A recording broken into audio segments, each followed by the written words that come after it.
International Moot Court Competition 2026.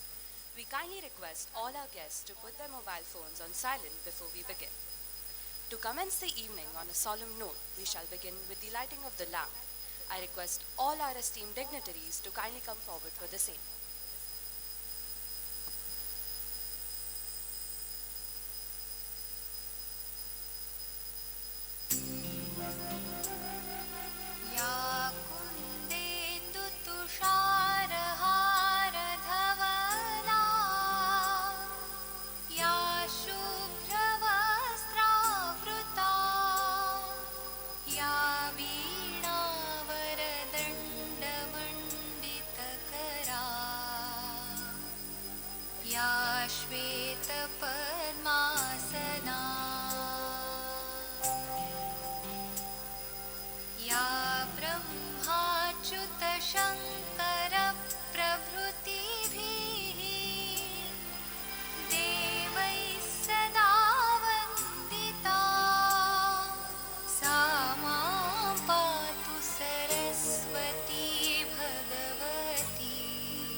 On behalf of the Moot Court Association of Government Law College and the D.M. Harish Foundation, we extend a very warm welcome to everyone present here today.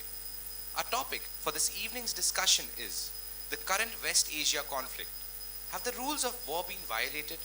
Can states be held accountable? Has the United Nations framework become obsolete? In the context of the ongoing tensions and escalating hostilities in West Asia, this discussion seeks to address critical concerns surrounding compliance with international humanitarian law, the accountability of state and non-state actors, the effectiveness of global governance of institutions. It aims to provide an in-depth analysis of these pressing issues and evaluate their implications for international law, state responsibility, and the future of global peace and security. Our Madam Principal, Dr. Asmita Vaidya, couldn't join us today. We thank her unwarranted support for the committee.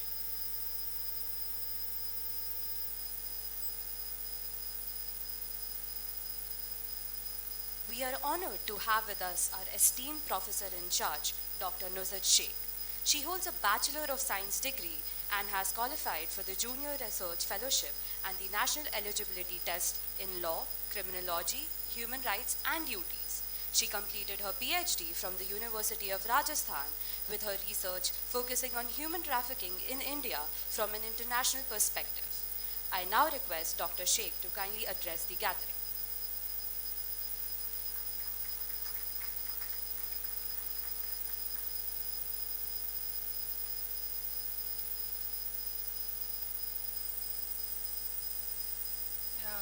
Honorable Principal Dr. Asmita Vaidya ma'am, distinguished panelist, Mr. Milind Devra, MP Rajya Sabha, Dr. Johnson Odakal, Commodore Dr. Shrikant B. K. Snoor, Senior Advocate Nauroz Shirwai, Professor Kishu Daswani, Senior Advocate Sharan Jaktiani, Moderator, Mr. Anil Harish, Trustee, respected faculties, participants from all over the world, and my dear students. Government Law College is having a legacy of discussing the current geopolitical issues affecting all the universal citizens locally and globally. The today's topic for panel discussion and moot is one such example. The current West Asia conflict, have the rule of war been violated? Can state be held accountable? Has the United Nations framework become obsolete? Violation of the rule of war in West Asia. The West Asia conflict demonstrates systematic breaches of international humanitarian laws, attacks on schools, hospitals, residential areas, and markets violate the Geneva Convention's core principles, distinction between combatant and civilians, proportionality of harm to military advantage, and precautions to minimize civilian casualties when state responds to threats with indiscriminate bombing campaigns. They erode the very legal framework designed to humanize warfare. The Iran girls' school bombing as a war crime on 28 February 2026, a US-Israel missile strike destroyed the Sharjah Tayyaba Girl Primary School in Minab, Iran, killing over 100 children and dozens of adults during school hours. UNESCO and United Nations human rights experts condemned it is a grave violation, and the bombing of Gandhi Hospital in Tehran, Amnesty International argues the attack shows failure to verify the civilian presence. Implicating the planners in war crimes under the Geneva Convention for willful endangerment of protected persons, US disengagement from the United Nations system, a January 2026 presidential order directed US withdrawal from 66 international organizations, 31 United affiliated institutions, including UNFPA, while the US remains bound by the UN Charter as customary law, and this move crippled fact-finding, humanitarian coordination, and treaty body oversight. It signals the declining commitment to a multilateral enforcement of human rights and the international humanitarian laws. Obligations, leaving violations less scrutinized. Israel's pattern of human rights and the humanitarian law violations. Human Rights Watch documents Israel's action in Gaza, civilian killings, starvation as warfare, mass displacement, and destruction of infrastructure. These may constitute war crimes, crime against humanity, and genocide. As an occupying power, Israel bears heightened obligations. Failure engages states' responsibility for reparations and individual liability for commanders and the officials who authorized a disproportionate force.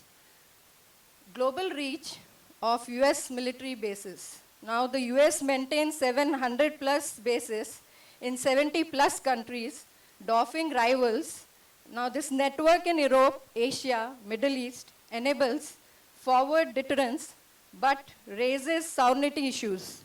US bases in the Middle East includes the key installation in Qatar, Al Udeid, Bahrain, Kuwait, Ali Al Salim, UAE, Al Dhafra, Jordan, and Iraq host 40,000 plus troops or naval assets, and they underpin operations against Iran, Syria, Yemen, but make US force prime retaliation targets, blurring lines between the offensive projections and defensive posture under international law. Iran's recent coordinated missile drone barrages targeted multiple US Middle East bases, including Al Udeid and Al Asad, framed as Article 51 self-defense against 2025 nuclear site strike and school bombing. While proportionality is contested, these demonstrate asymmetrical power. Weaker state imposes cost on superpower hubs, challenging the basing impunity. So reaffirming the rule of law over power, the West Asia conflict viewed alongside Iraq, weapon mass destruction, driven wars, historic and US-Israel attack on Iran, and the legacy of US interventions in Southeast Asia reveals a dangerous trend. Powerful states frequently redefine self-defense and security to justify the use of force, while the weaker states are held to stricter interpretive standards. International law must not be hostage to political expediency. State must be held to the Geneva Conventions, the Rome Statute, and the UN Charter. and the testimony before the Congress must be truthful, and the United Nations framework, though under strain, must be reformed and strengthened rather than discarded. Only then can the international legal order that once sought to hold Germany accountable for aggression and genocides also hold contemporary powers to account for the bombing of schools, targeting of civilian sites, hospitals, and the misuse of oath-bound lies to wage illegal war. So I once again welcome you all on behalf of the Government Law College Moot Court Association, and I would like to end up with a quote by Aristotle: "We make a war that we may live in peace." Thank you.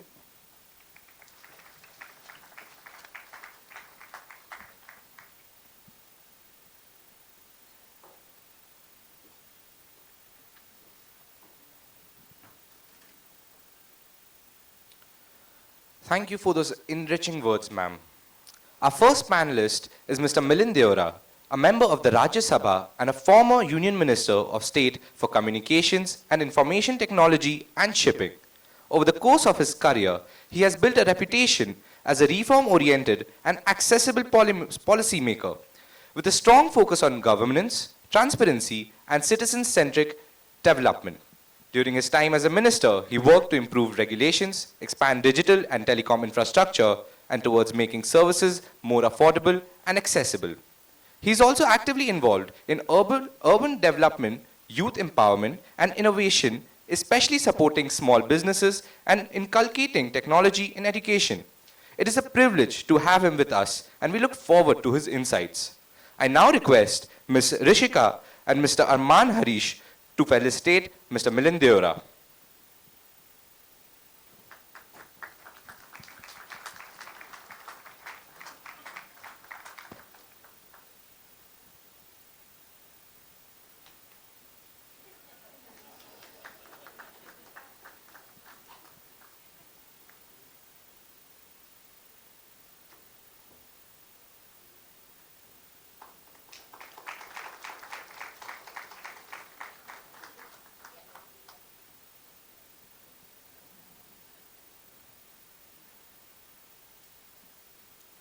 Our next panelist is retired Commodore Dr. Shrikant Kesner, a distinguished officer of the Indian Navy and an accomplished scholar in maritime and strategic studies.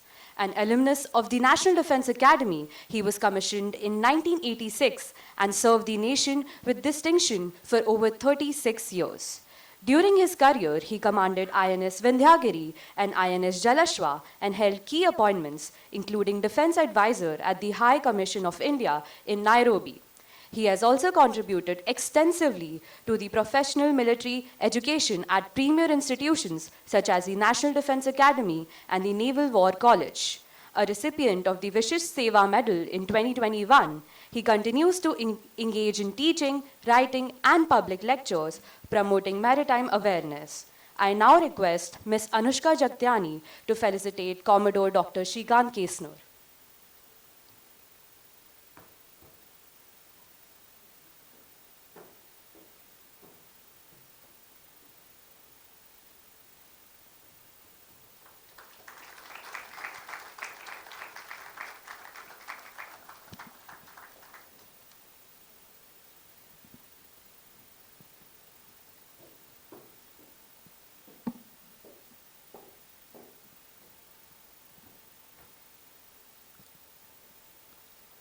Our next panelist is retired Commodore Dr. Johnson Oracle, a distinguished naval veteran and expert in maritime studies, geopolitics, and international relations with over 3 decades of service in the Indian Navy.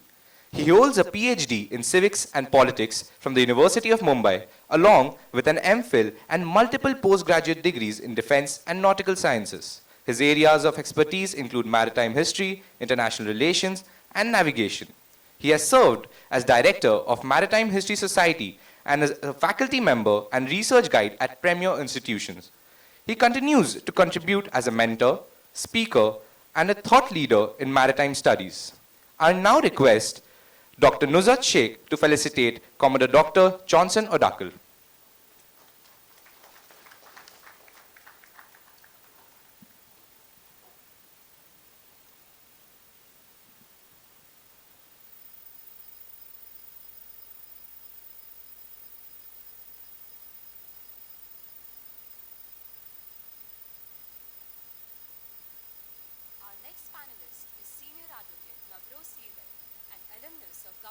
College, Mumbai. He is widely respected for his expertise in constitutional law, civil litigation, and corporate law. With over 4 decades of experience at the bar, he has built a formidable reputation for his intellectual rigor. His work reflects a deep commitment to the protection of fundamental freedoms. It is a privilege to have him with us today, and we look forward to his insights. I now request Dr. Damodar Hake to felicitate Senior Advocate Navroz Sirvai.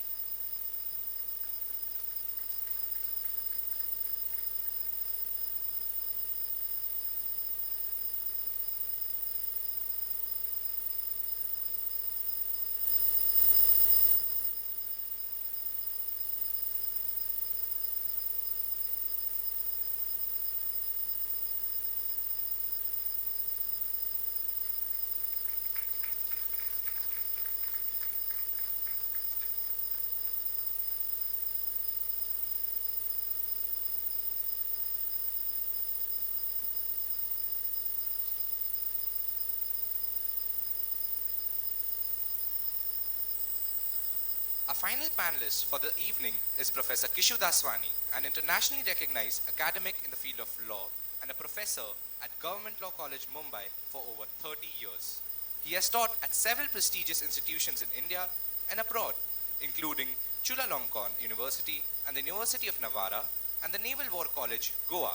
He has also served as an expert panelist for UNICEF and contributed to the amendment of the Commercial Division Bill before a select committee of the Rajya Sabha. It is a privilege to have Professor Daswani with us today. I now request Ms. Tanvi Zog to felicitate Professor Daswani.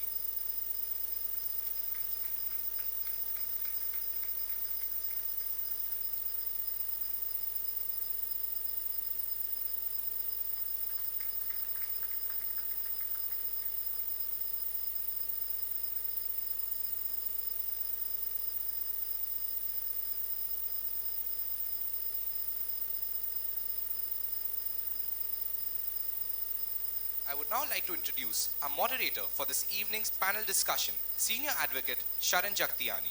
He is an alumnus of Government Law College, Mumbai, the pioneer of this competition, and has been the General Secretary of the Moot Court Association. He has been appointed as amicus curiae in numerous matters of public importance and has also been appointed as an arbitrator in several high-value commercial disputes by the Supreme Court of India and the Bombay High Court. Having participated in the coveted Philip C. Jessup Moot Court competition, he was ranked as one of the top oralists. He is also the trustee for the DM Harish and MC Chagla Moot Court competition. It is a privilege to have him with us today. I now request Mr. Rishil Motwani to felicitate Senior Advocate Sharan Jagtiani.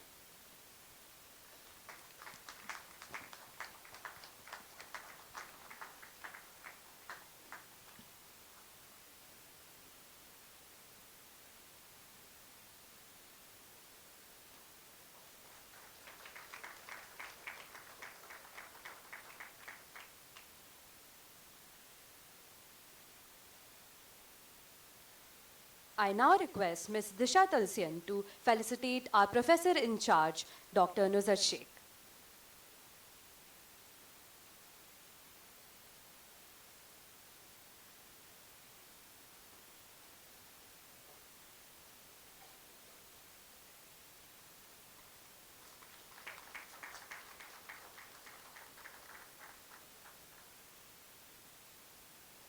It is indeed an honor to host such a distinguished panel today. On that note, we shall now begin with the panel discussion.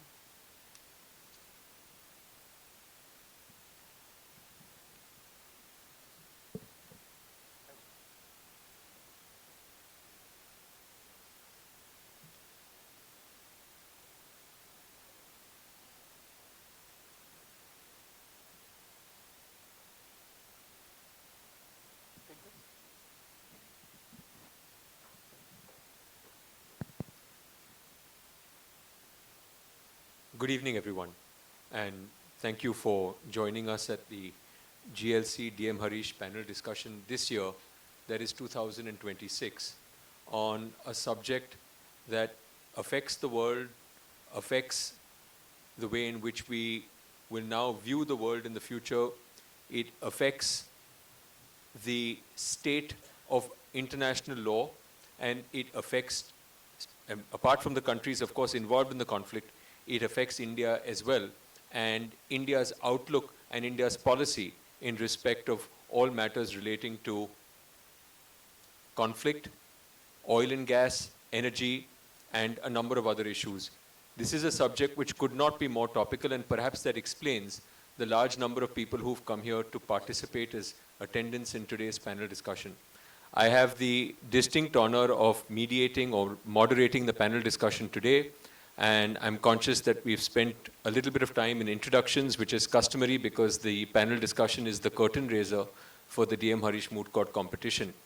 So without too many remarks from me, I would like to open the panel discussion. But before I do, I just wanted to give everyone a sense of the structure and the issues that we hope to address in this panel discussion. Whilst the frame of the subject today is about international law and the impact of this war on international institutions, I think that we will travel beyond that, and the presence of some distinguished panelists will help us analyze multiple dimensions of this conflict. We will certainly look at the implications of the West Asia crisis and the US-Israel-Iran war on the very existence of the idea that there is something called international law. In the past, when we've analyzed conflicts, we've analyzed conflicts from the prism of whether they are justified or unjustified within the framework of international law or something known as a rule-based world order. Such is the egregious nature of this conflict that it's not about analyzing the conflict from the lens of international law. It's really the converse. It's about analyzing the existence of international law from the lens of this conflict. That's how far we've gone in terms of the current position that we find ourselves in. And one part of the conversation today is going to be in assessing whether there's any relevance in the subject of international law, and further assessing and analyzing whether a conflict such as this, which is raged on in the manner in which it's raged on, with the kind of civilian tragedy that we've seen, with the civilian targets that have been affected, with the closing of shipping channels, which have long been opened not only for the benefit of the states on the borders of those shipping channels, but which have been opened for the benefit of a large number of nations, are all aspects which make international law and international institutions redundant. That's one aspect of the conversation today. The next aspect of the conversation is going to be more military and tactical.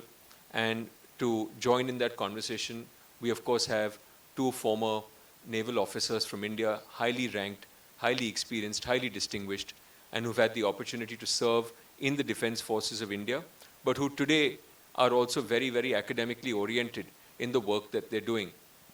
And that part of the conversation is really going to be an analysis of some things military and tactical.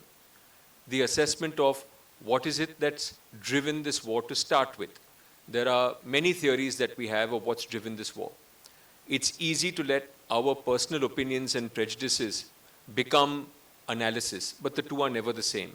So let's spend a moment taking a step back and seeing, is there any rational justification for this war? When I ask myself the question, my instinct is to almost answer my own question, but the idea for me is to ask the questions and not answer them. Is the outcome of this war or the response of Iran to this war something completely beyond any form of expectation from those who took the decision to commence this war? We look at this war almost as if it's a chessboard, almost as if it's a war playing itself out on a chessboard on the international stage. We analyze it move for move. But there's clearly more to it than just that.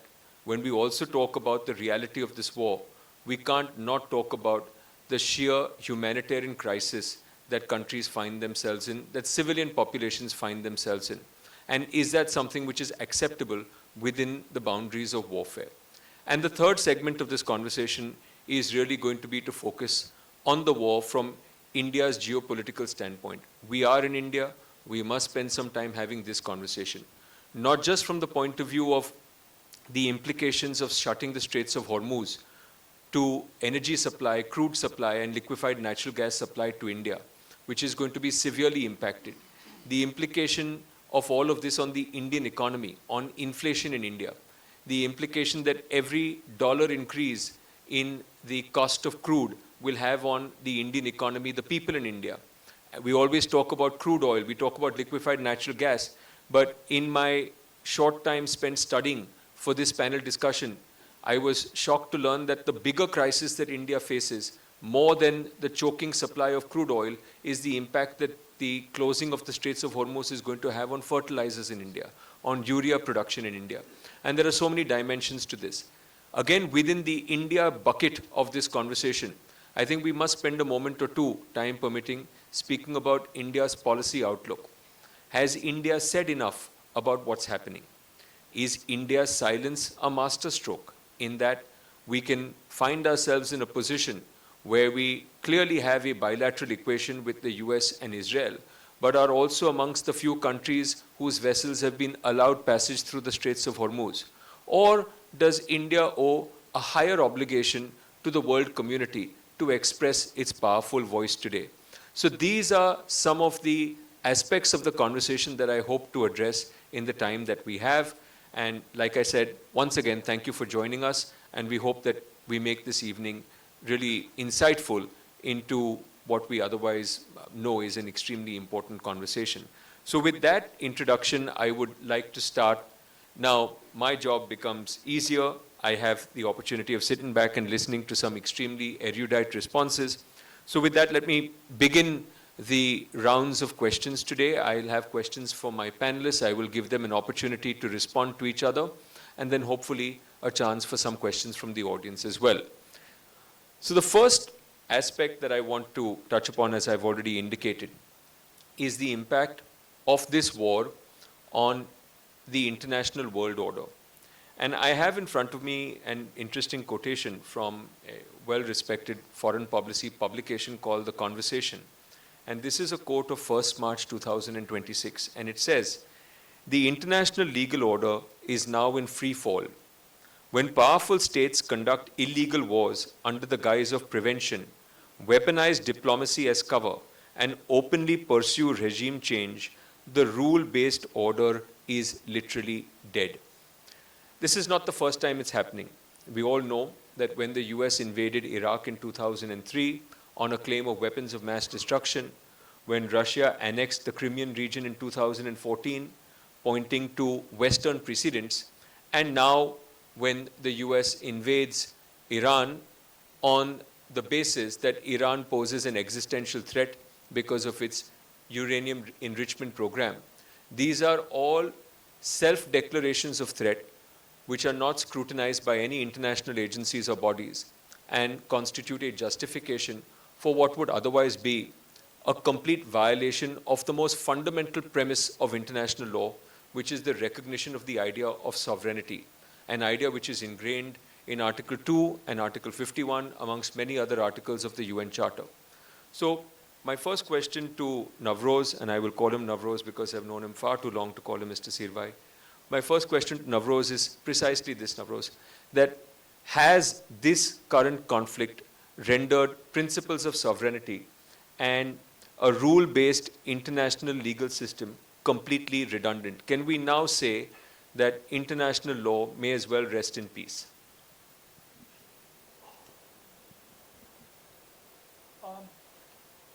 Sorry.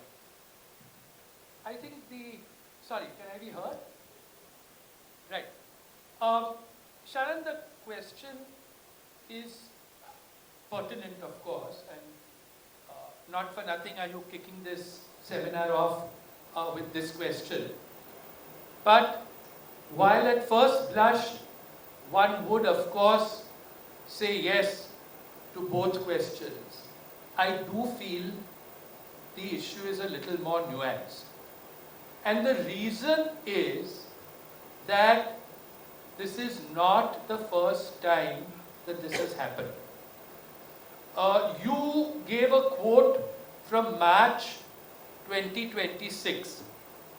Let me give a quote of the great Greek historian who wrote on the Peloponnesian Wars between 431 and 404 BC. And the reason I give this quote is because it's being talked about a lot today in the context of the West Asia War. And in that book, he wrote, "The strong do what they can, and the weak suffer what they must." And the context was Athenian representatives who said this to a completely peaceful, neutral island of Milos as an ultimatum to surrender their independence, or face destruction. Shades of Donald Trump in the year 431 BC. One more quote, and I promise no more. In his classic book on war, Karl von Clausewitz defined war as a continuation of politics by other means, and added, an act of violence to compel an opponent to do our will. So really, it's all been done before. You have given some modern examples. I thought I'll kick off with some more ancient ones to show that through history, it is not unknown for the international order, whatever that order may have been at that time, to be violated. We talk of the rule-based international order because we really are thinking of the international order post-World War II, not least the UN Charter, which was really brokered by the then already victorious powers, though the Second World War hadn't ended, including at the conference in February 1945 in Yalta. And that ultimately led, on October 24th, 1945, to the institution and opening in San Francisco of the United Nations by 50 countries. Poland joined a year later, and you had 51 countries. And it is that international order that today we are talking of that seems to have been shattered.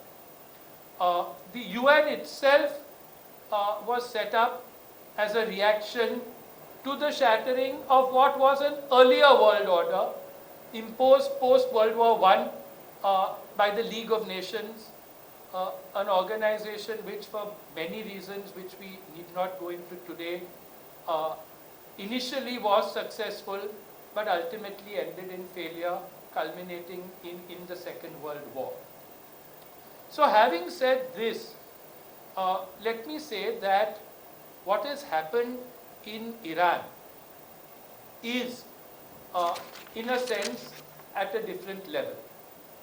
And the reason that I say this is that this, I'm not saying it's the only war that was a contrived war, but I certainly think that in the recent past, including the examples that you've given, this war, more than any other, is completely contrived, completely inexcusable, and has purely been done to satisfy, if I may say so, the ego and the political whims of two men, President Trump and Benjamin Netanyahu.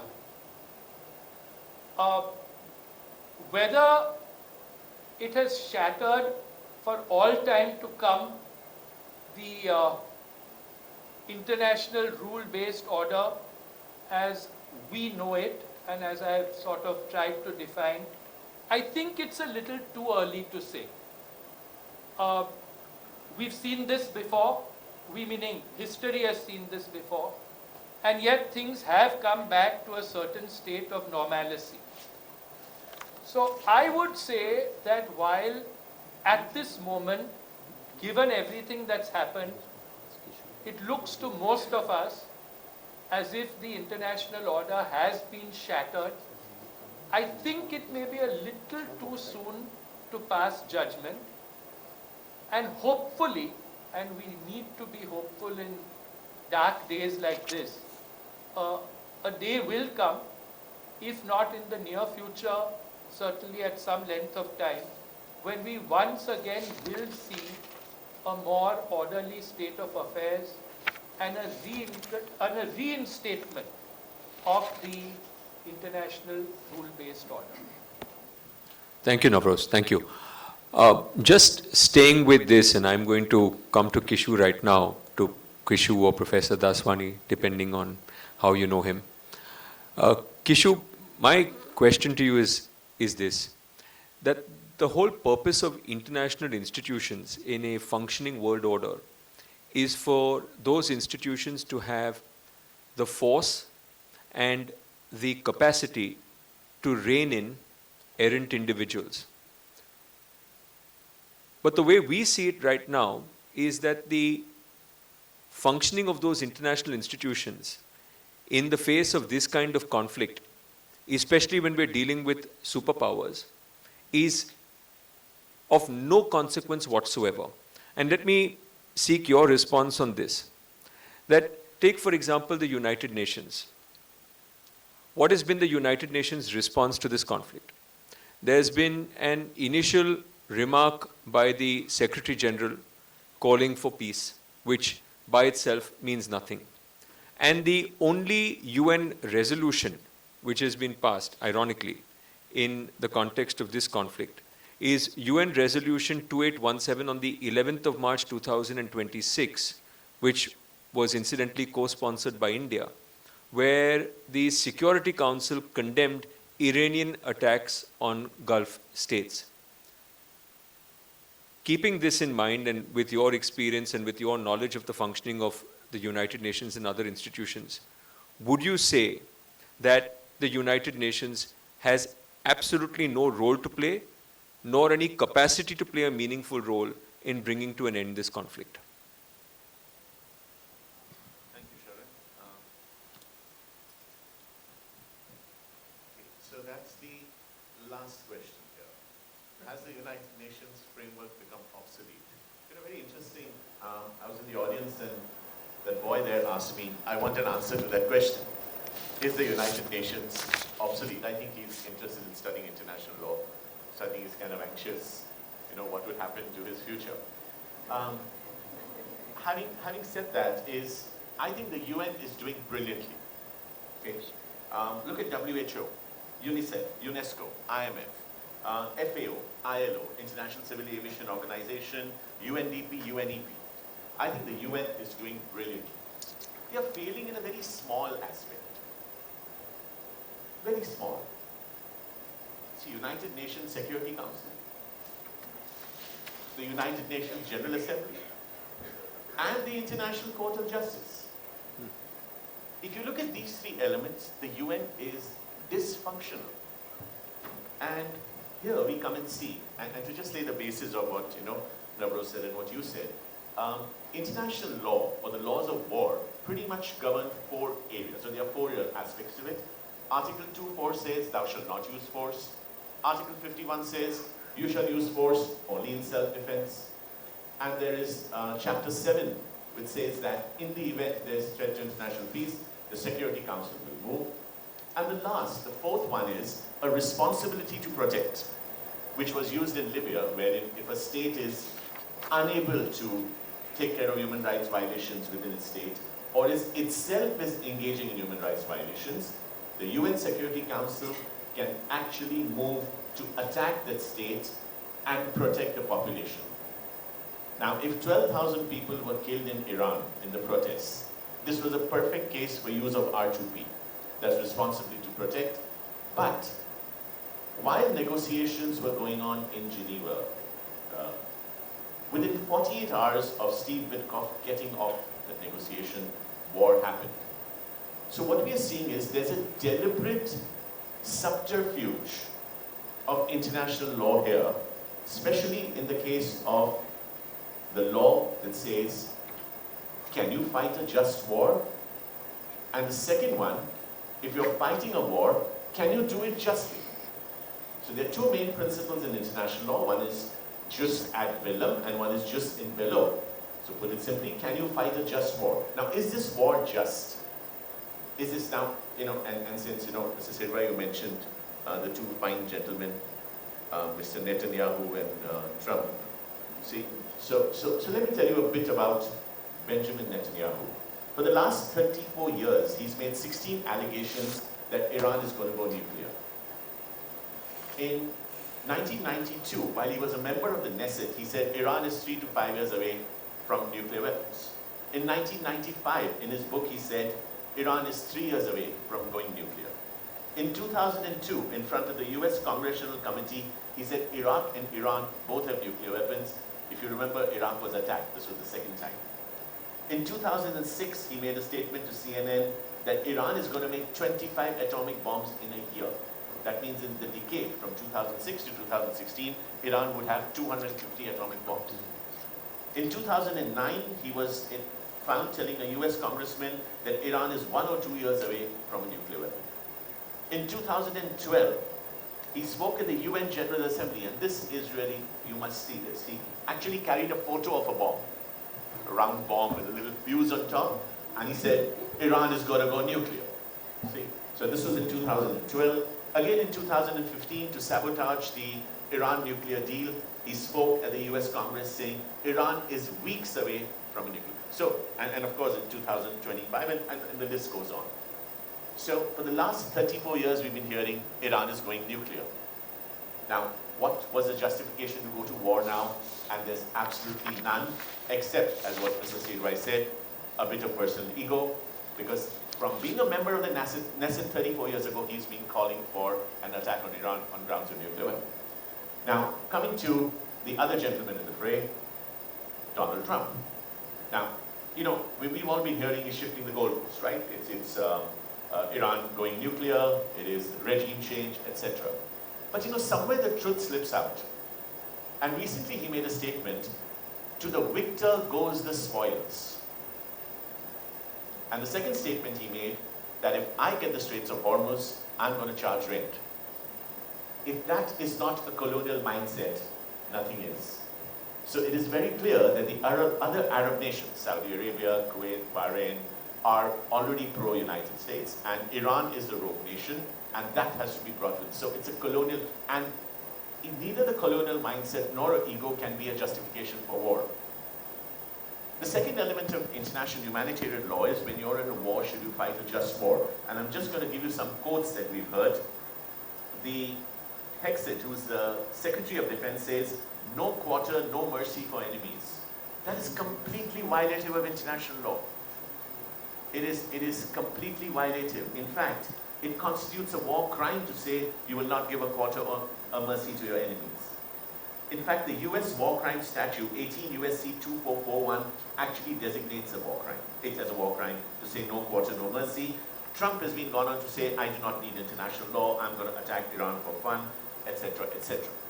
Situation on the ground is very different, as we heard Professor Nuzhat Sheikh say, that schools have been attacked, you're attacking civilian infrastructure. Of course, the defense is, if a civilian infrastructure has got military purpose, I should be able to attack it. But for that, there is a particular qualifier. And the qualifier says that infrastructure should have effective contribution to military action and should offer a definite military advantage. Neither of these have been met. 40 days of war have seen close to 3,300 civilian casualties in Lebanon and in Iran. That is a little about 80 people a day. We cannot pass this on as collateral damage. And the reason I say this, in our very decade, and this is not even for a minute saying that any civilian casualty is okay, but we got a Ukraine-Russia war going on in parallel. 4 years of war has seen 15,000 civilian casualties, that is less than 10 a day. Just do the contrast. And we are not even calculating 72,000 people who've been killed in Gaza. So if there is ever any evidence that the international humanitarian laws are not being followed, the statistics say a complete story. And I'll just close with a little bit of looking forward. What is the new regime going to come, or how the new laws are going to look? Iran has taken over the Straits of Hormuz. And probably we'll hear my friends from the Navy talk about passage, innocent passage, etc., as transit passage. So is that going to tell the next country, I can take over the Straits of Gibraltar and the Panama Canal and the Suez Canal and the Straits of Malacca and the Taiwan Straits? Is that the new rule order that's coming? Iran itself is engaging in war crimes by attacking the Gulf nations. Does that mean tomorrow, if the United States steps in to protect Taiwan, can China legitimately, or for that matter illegitimately, say the US naval bases in Korea and Japan and the cities of Korea and Japan are legitimate targets? Because it's already happened. So what we are seeing unfolding here is a new mindset of how countries are going to go to war. And that, to my mind, is a real danger to international law. Thank you. So the short answer to my question was yes, as I understand it from you. But I want to now, because I think it's my duty, that we really have to look at this from different perspectives. And I want to bring my good friend and Member of Parliament, Milind, over here.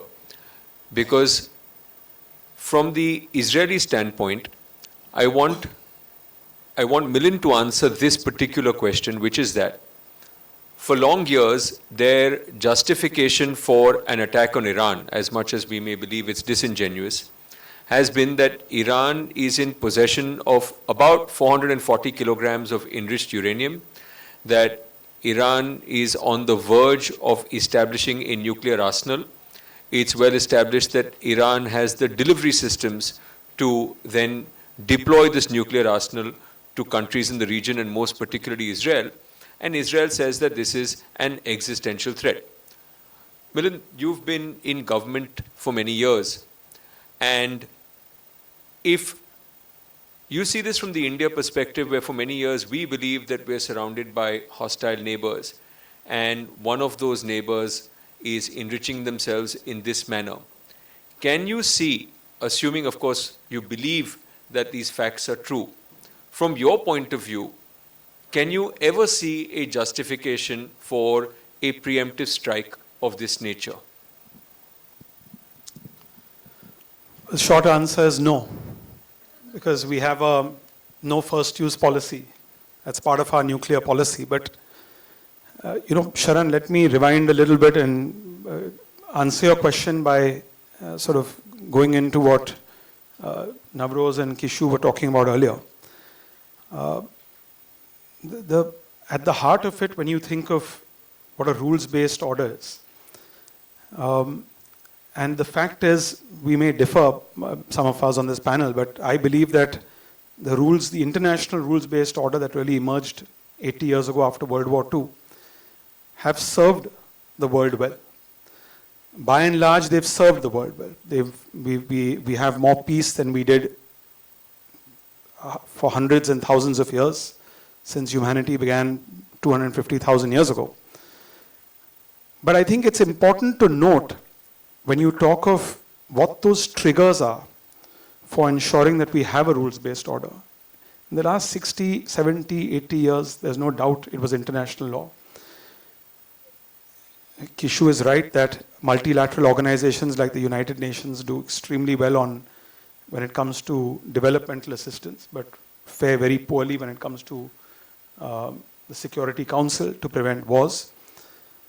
But I think international law now, as the primary driver of ensuring that there's a rules-based order, is now replaced by self-interest and realpolitik. And that's something we have to be very, very clear about. And the best example is if you look at the relationship today between China and the United States. You don't have a hot war in any part of the world directly between China and the United States. But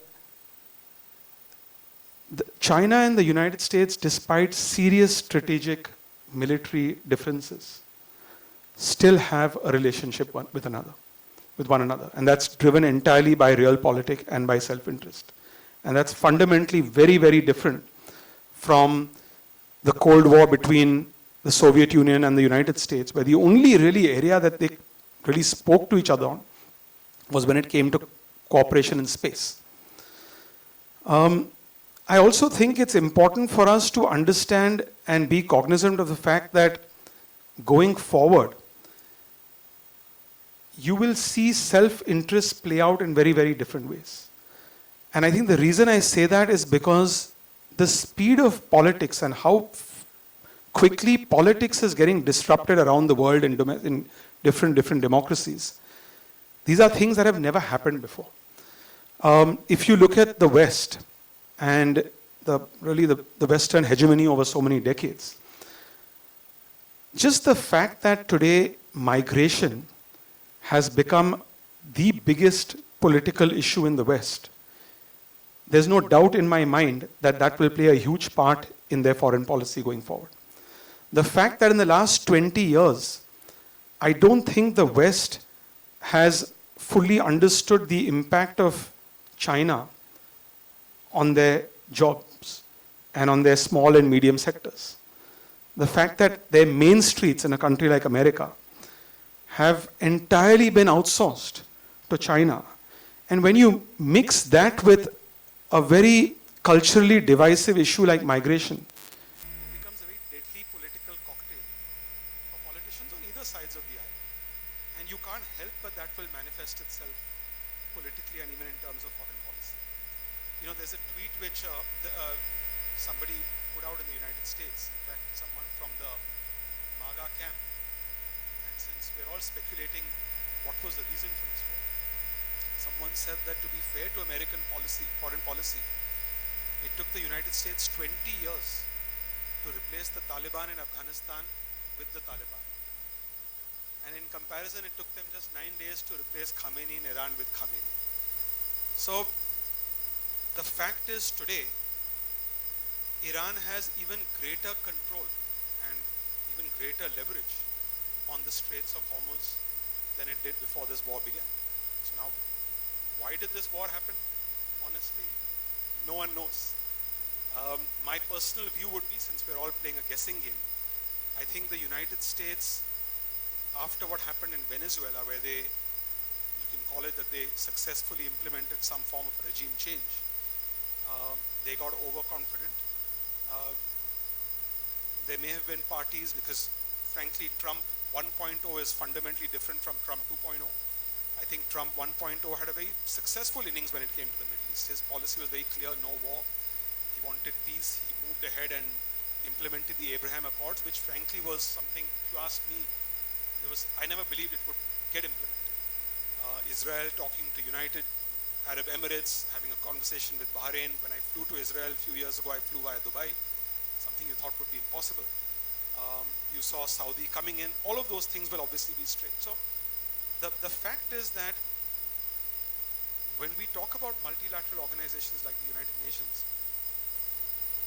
I can't see why today, Kishu, you talked about the Security Council. I can't see why America or China would want Security Council reforms. And for a country like us, Sharan, you asked what India should be doing. India also has to be very clear about its self-interest. India also has to be very clear about realpolitik. Yes, we should try and call out people who are violating international law. Should we do the same? No, absolutely not. Your first question, do you see India ever launching a nuclear attack on a country? Let's say they're less powerful than us. No, I don't see that happening. That's just the way we are. But I think the time has come now very clearly, and if I look at many, many parts of the world, not just India, recently, for instance, we relaxed Press Note 3, which allows for greater foreign direct investment from China. That's realpolitik. If you look at a country like Taiwan, you talked about the Taiwan Strait, you look at Bashi Channel and what's happening over there. There's one view that a country like Taiwan would be, China would say, now that America is violating international law, America is not following multilateral organizations like the United States, I'm going to take over Taiwan. But at the same level, right now as we speak, the opposition leader of Taiwan is in Beijing. And there's public opinion in Taiwan which is also changing vis-a-vis Beijing, which also feels, why are we fighting this aggressor? We can't depend on the United States to come to our rescue. Today, if you look at a country like Philippines, which was America's critical sort of proxy and partner in the South China Sea, where they invested heavily in Marcos, who was fighting against Duterte's daughter, who's now going to contest the election against him, and is kind of pro-China. And while he's America's greatest ally, selling America to the people of Philippines, when Trump should have been supporting him, he imposed one of the biggest tariffs on Philippines. So today, I think real politics is the order of the day. I think every country, including India, it's imperative for us to think of our strategic interest, what is in our interest. It's also important for us as a country to stay out of these wars. There's a fundamental question, for instance, as to Pakistan's role in trying to mediate this conflict. And a journalist asked me this question yesterday, that do you think India should have been a part of it? I said, absolutely not. It's not our war. And we have to focus on economic growth. We have to focus on delivering economic prosperity to our people. Today, when it comes to the West Asian crisis, can it have an impact on India? Can it have an impact not just on inflation, but on actual energy supplies? Of course it can. What do we do to shore up our own supply chains? What do we do to ensure that we reduce our dependence on countries in West Asia? Because tomorrow these maritime choke points, as we were talking about, these are serious threats around the world. Today it's the Straits of Hormuz. Yesterday it was the Houthis in the Suez Canal. Tomorrow I believe it will be the Arctic, while the world's attention is on the South China Sea. And the northern sea route, as ice melts and more ships can traverse through the northern sea route, you can reach a ship Carrying cargo can arrive from China to Europe in half the time through the northern sea route over Siberia than they can by sailing all the way through the South China Sea, Straits of Malacca, Arabian Sea, Suez Canal, Mediterranean Sea. So we have to be realistic about what the challenges are, and I think we have to put our head down and focus on how we can deliver prosperity to the Indian people. Let me bring in the military men on the panel today, and like I said at the introduction, today we know that their experience is more than just serving in the Navy, but it's also their academic profile.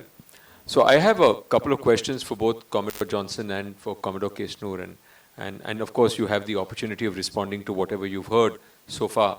But I want to bring into the conversation the assessment or the lack of assessment or the miscalculation that the United States perhaps made in entering into this war. When we saw, at least as lay people, not as experts in foreign policy, when we saw Iran's response, Iran's, as they call it now, the asymmetrical response of attacking neighboring Gulf states, of attacking US assets and infrastructure assets in those states, and also, of course, closing the Straits of Hormuz, my initial reaction was, what a fantastic idea, what a novel way of responding. But I was then, with the assistance of my colleagues at work, I was then surprised to read that there is an abundance of literature much before the conflict began, where it's been well publicized that if there ever were to be a conflict or an attack on Iran, these two would be Iran's responses to the war. So I was first surprised to realize that this has been something that Iran has foreshadowed in its statements to the world at large much before this conflict.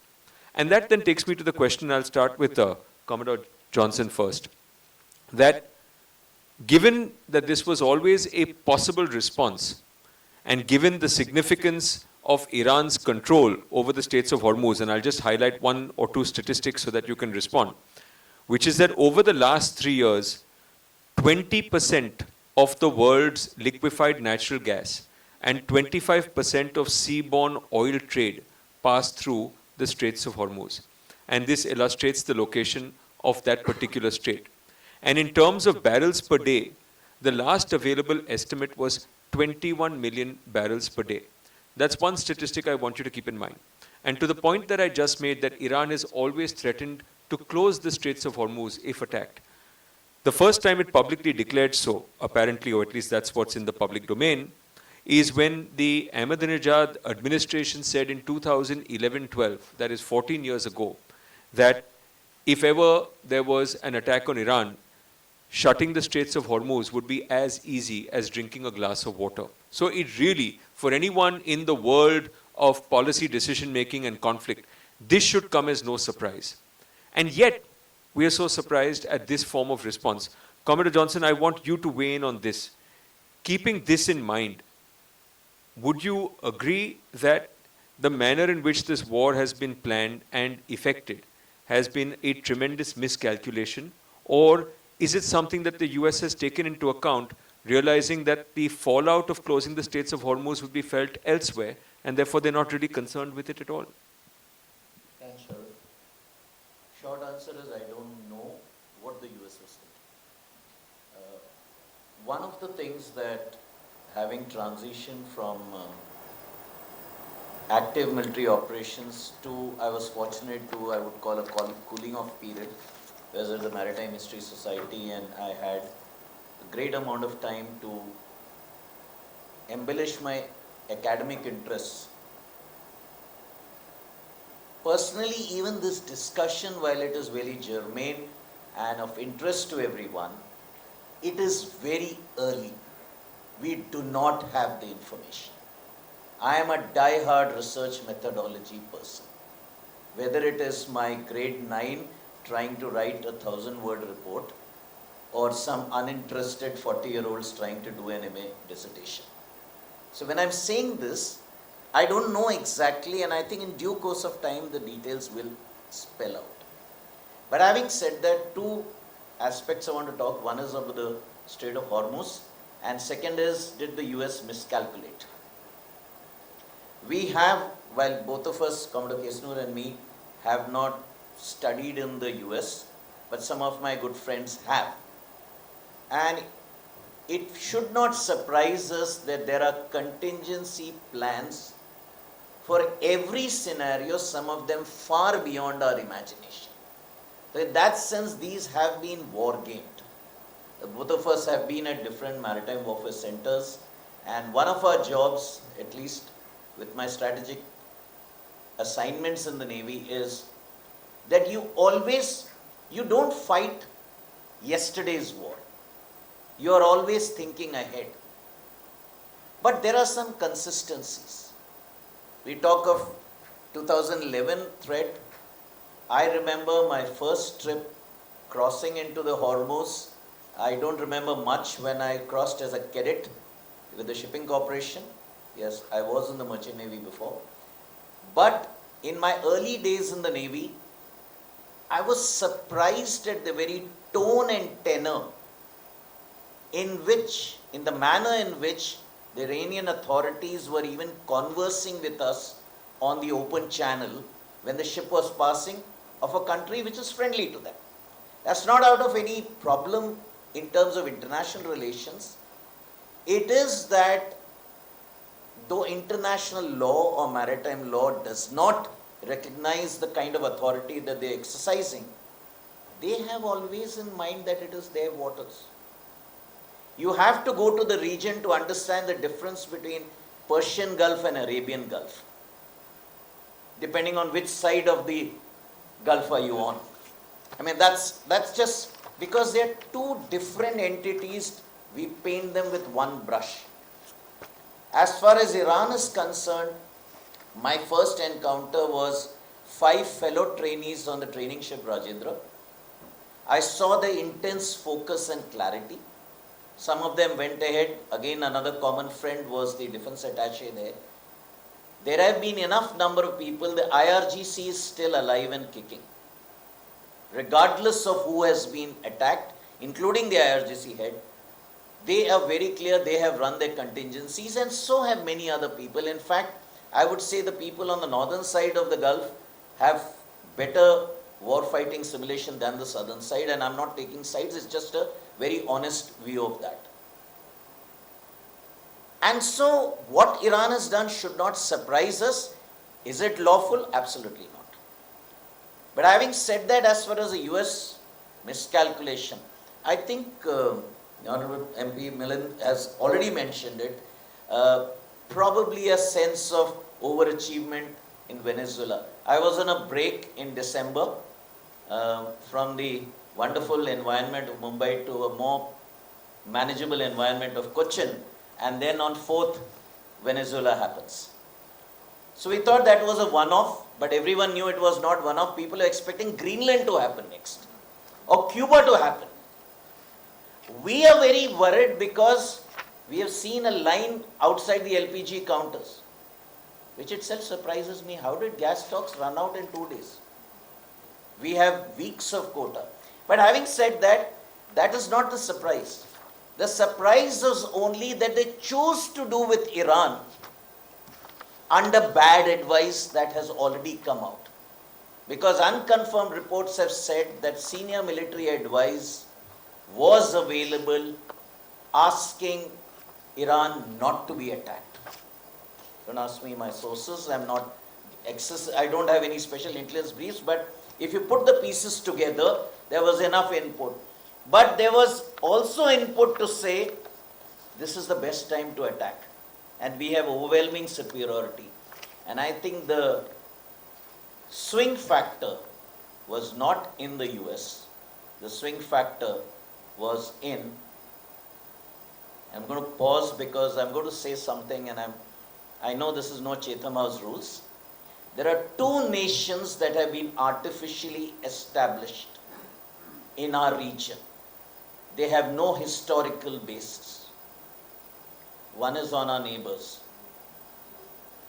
and one is the one who's one of the perpetrators of this war.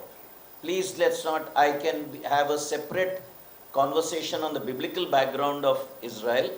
I have enough theological background. But as far as what we have been seeing from the Balfour Declaration till now, the one who's actually driven the war, it was what we call a policy. I don't want to use the word conspiracy. Why first Britain and then the US to have a foothold over here? We have studied the great game in the past centuries. Today that is there. So this area will remain a hot spot. This will be not, in fact, I had planned when I was responsible. Who said there is a war? I want someone to convince me there is a war. What is going on is bombs are being dropped, people are being killed. There is a restriction of traffic. But the condition of war is you will declare war. And since the World War II, US has done 96 interventions. They have never declared. They have unilaterally gone and done. Even when our topic was called responsibly protect, finally the NATO did it in Libya. So I am not surprised. I will not bring my favorite recent work which I've said, we are not now seeing realism, we are not seeing liberalism, we are not seeing constructivism. I'm not going to list all the 12 international relation theories. We are seeing progressive and realism, where power is being exercised because it's no longer being understood. I have the power to drop the bomb. If you ask me what I was afraid of when that tweet came that civilization will be wiped out, I was expecting the nuclear bomb. Before October 2023, if someone asked me, will there be World War III? I said, you are a joke. And that weekend when Gaza happened, and I used to have 6 global politics students, we discussed on Monday morning. I said, I take my words back. We may have World War. So what we need to be prepared was there will be more madness. Unless there are things which will take, by the way, things are happening. There are things happening. We have been talking about Iran's response. Why was Iran able to respond? Should make us think. Who were the two people who have actively supplied them almost unfinished ammunition, and they can still do it? We are already at war. But not deeply, because after the United Nations war is deep. Commodore Keshnur, thank you for waiting. I know that there's been a lot of comments that you may want to respond to, but I want to bring in a different aspect of this conversation, and I want your response to this. That the irony in this is that today the principal actors in this war are the US and Iran. At least that's what people speak about. Yes, of course, Israel continues to be engaged in Iran, but more recently in the last few days, it seems that Israel's focus is perhaps as much, if not more, on Lebanon than it is on Iran. And yet, this is a war that began with Netanyahu persuading President Trump to join the war with him. I read recently, and this is what Anthony Blinken of the US said, that Netanyahu has been attempting to persuade the last 3 US presidents to join him in this war in Iran. He's been trying to persuade right down from Bush onwards, President Biden, President Obama, and they all refused to join Israel in a war against Iran. And I also saw a very interesting meme the other day of Netanyahu saying that they're going to fight this war till the last living American. My question to you is, Commodore Keshnur, with all of your experience in military affairs, that is this a war that Israel would have undertaken without the US, despite of course claiming that it would have done so in the past but never did so? Militarily, could they have undertaken this without the US's support? And also I want you to weigh in on the conversation that what is it, according to you, that led the US administration to join this war against Iran? What were the political gains that they thought that they would make from this war?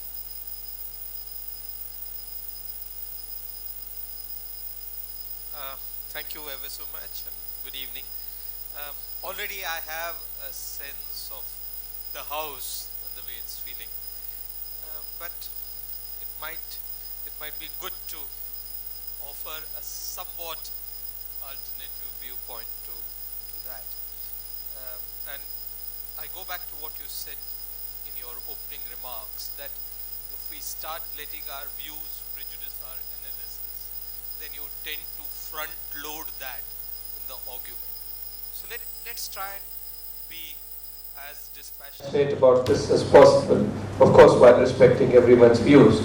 And the first thing I would ask you, impossible as it might seem, is to try and de-hyphenate this from the personalities of Donald Trump, Peter Hegseth, Bibi Netanyahu, because they're very much aggressive, in-your-face sayings and tweets tends to often distort analysis. I'm not saying they're very much a part of this war, but I'm trying to say excuse your analysis one way or the other. Now, see, I belong to a spectrum. When you talk of law and order, I belong to the word that privileges order over law. So we believe that order is necessary before law comes in. I don't know how many of you would have seen that famous Yes Prime Minister series where Sir Humphrey tells Hacker that the primary job of the government is to maintain order. And of course it's drowned in lots of laughs, but that's the basic thing, that rest everything, including moral grandstanding, can come in after that, primarily. So, I'm reminded of what our professors of international law told me, that recourse to international law during crisis and conflict is like trying to stop a dog fight by singing a church hymn, So now, you're trying to sing a church hymn to stop a dog fight and then take moral position. So as a practitioner, I'm loath to take moral position. I'll come to your questions quickly, but essentially, I'm not taking up for Israel or anyone, but I think we seem to forget a few things. A, would I feel insecure if there's another country which is promising the end? I mean, let's not forget that Iran is saying death to Israel, death to America every second day, and while it might not cause death to America, it has Israel in the neighborhood, which is somewhat affected by these daily threats. And then if they are going nuclear, then that becomes an existential threat. Let's not also forget this very tiny point that Iran is a signatory to the NPT. So we seem to forget that, and therefore it is bound by those things. And while there have been wolf whistles and false alarm about its enrichment, let's not forget that they actually committed to stop their enrichment program, to stop going to war. So that clearly tells us that they were at a stage. Most global estimates is that they were close to making 8 to 10 bombs within a reasonable time frame. So therefore, if I go back to the question that you asked to Milind, I think your question was, would we take out a nuclear facility? That was not my question. Anyway.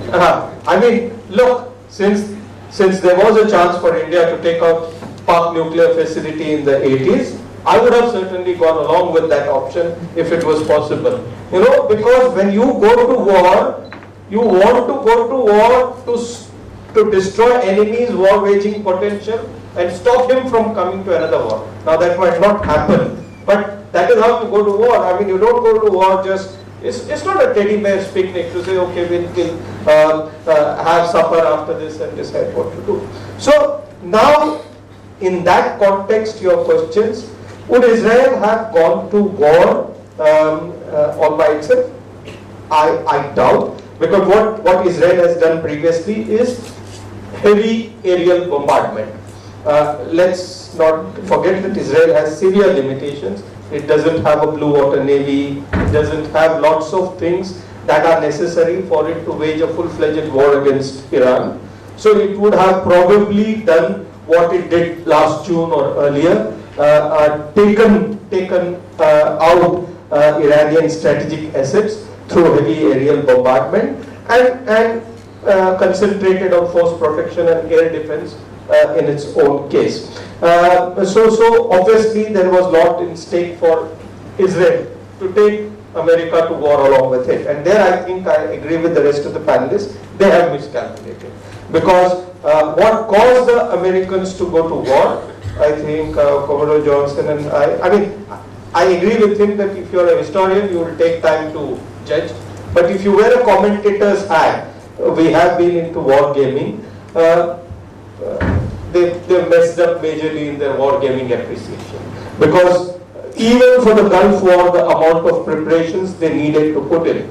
I mean, just as a statistics, they have lost 44 aircraft in these few days of war, whereas out of 7 years of Gulf War, they had lost about 150 aircraft, of which 80% were helicopters. This time they have lost fighters and transports and drones and AWACS, you know. So certainly I think the amount of planning, or they're threatening to do Kharg Island, mobilizing the amphibious. So there has been, perhaps military advice was available and he didn't take it. Perhaps there was grandiose, you know, sort of thing, it will finish by day after tomorrow. Perhaps there was the actual thought that he might get a Nobel Prize, you know. But there they miscalculated, and I think they are reaping the fruits of that. But everyone should have seen what Iran would have done. Again, as Commodore Johnson brings out, closure of strait is illegal as per international law. And if perhaps NATO had been more united and the world had thought differently, Iran would have been under lots of pressure not to do it. But there's a bit of sympathy for Iran. That is probably the last kind of considered okay for a power at the receiving end to do this. That they should have war game that. But let's remember, Iran did not close the strait even during the Iraq war. They did not close it during the last time. So, is it a black swan event? Not necessarily. But perhaps some people thought they might not do it. That's my answer. Thank you. Thank you. I just want to have another quick round of questions, and I want to come back to Navroz, and we'll try and wrap up our segment of the panel discussion so that everyone has an opportunity. Well, not everyone, but some of you have an opportunity to ask questions. Let me come to Navroz on something that Milind briefly addressed, but I really want your view on it, Navroz. As a scholar of constitutional law, and of course as a subset of that of human rights law, what we're seeing in Iran is just perhaps the most egregious violation of human rights law. And the extent of the violation, some of which has been spoken about, well publicized, well known, attacking civilian targets, attacking schools, young girls, 100 plus. Somewhere in this excitement of war games and observing this analytically, we're completely losing sight of the sheer humanitarian tragedy. Faced with that kind of crisis, does a nation such as India almost owe a moral duty to its own conscience and to the world to speak out and to make statements rather than only look at this from the point of view of realpolitik, a word that Milind used time and time again?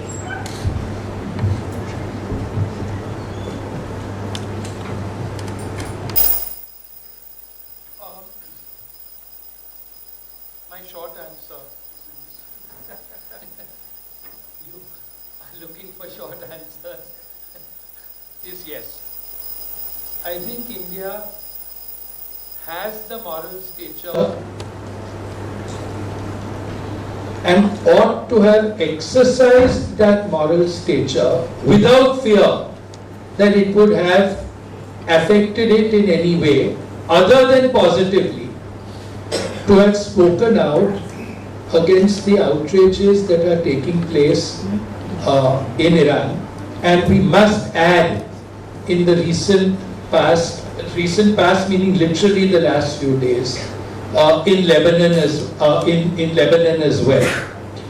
I don't think it would have affected India's relationship, at least not in the long run, either with Israel or with the United States. I think, of course, it would have been gratifying to the Iranians, to Lebanon, and at a certain level, I dare say, even to the Gulf states, though they are themselves being attacked. More than them, it's the Western infrastructure that is being attacked over there. And Iran certainly thinks that that is fair game. But Sharan, at the end of the day, we do live in a world of realpolitik. We may moralize, we may talk in terms of law and jurisprudence. But I can't help, I said I won't give another quote, but I can't help giving one more.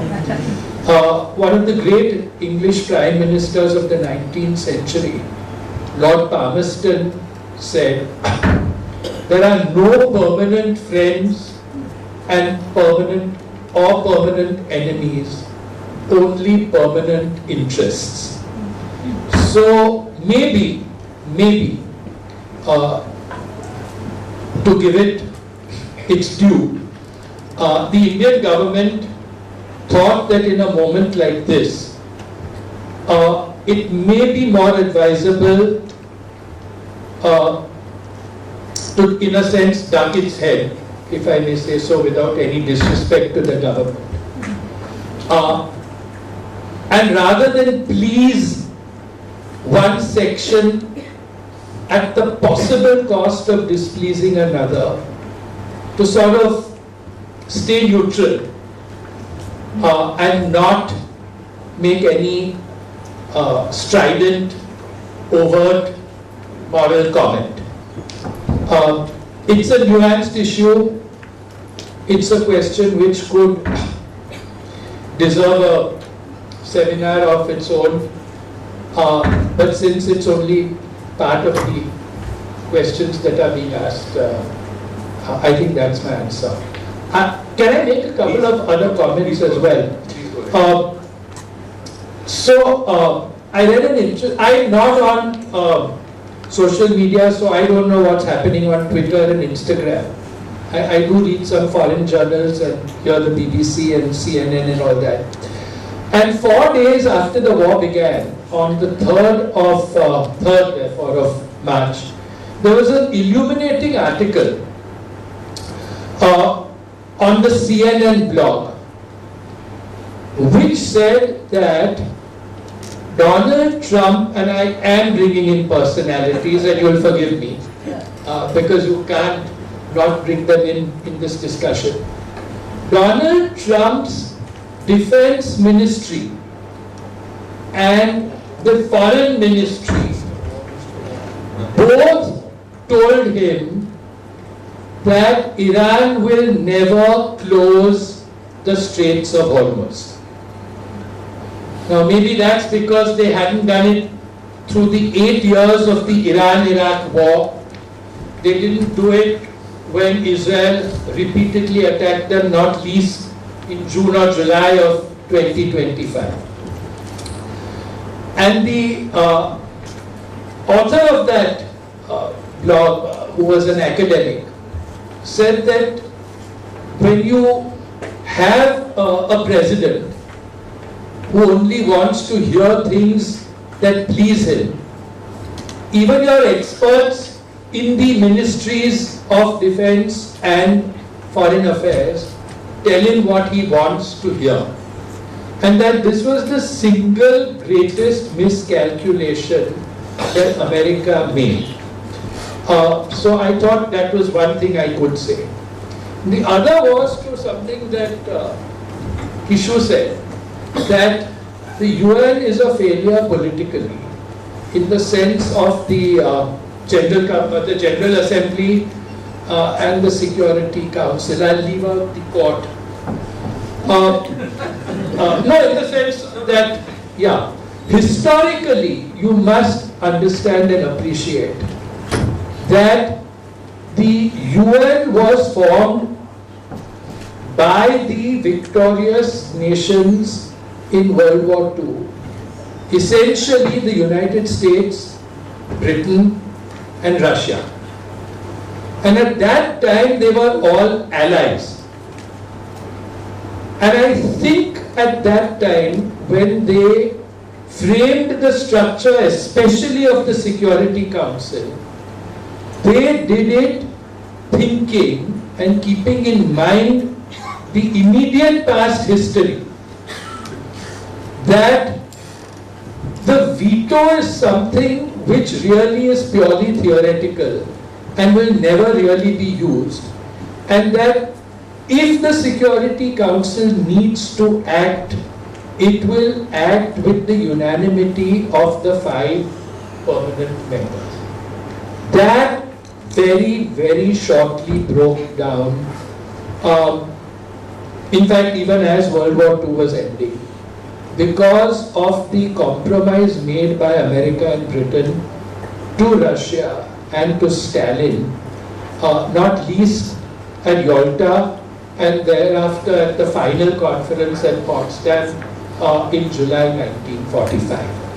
So the seeds of the failure of the political wings of the UN, in a sense, with hindsight, was sown at the very time of the foundation of the UN. And last but not least, to bring a little humor into this rather grim topic, I agree with my learned friend here. I myself said it, it's a little too early to say whether the international order will be restored. I'm reminded of that story, some people say it's apocryphal, when a Russian diplomat was asked in the mid-20th century what he thought about the French Revolution of 1789. Sorry, a Chinese, not a Russian. A Chinese diplomat was asked what he thought about the French Revolution in 1789, and he smiled and he said, "Oh, it's far too early to say anything." Okay, so I mean, if that's the way we have to approach opinions, then we'll be back here 300 years from now reflecting. But I'm not going to be around then, and no one else will. Let me come to Kishu. Kishu, I want you to reflect on a couple of statistics and then express your view or opinion. Again, I'm staying with the theme of India and India's response, or what's at stake for India in this conflict. India is the world's 3rd largest oil importer. We import 85 to 90% of our crude from West Asia and Russia being our primary sources. That's number one. Number two, we were getting 2.5 million barrels a day through the Straits of Hormuz.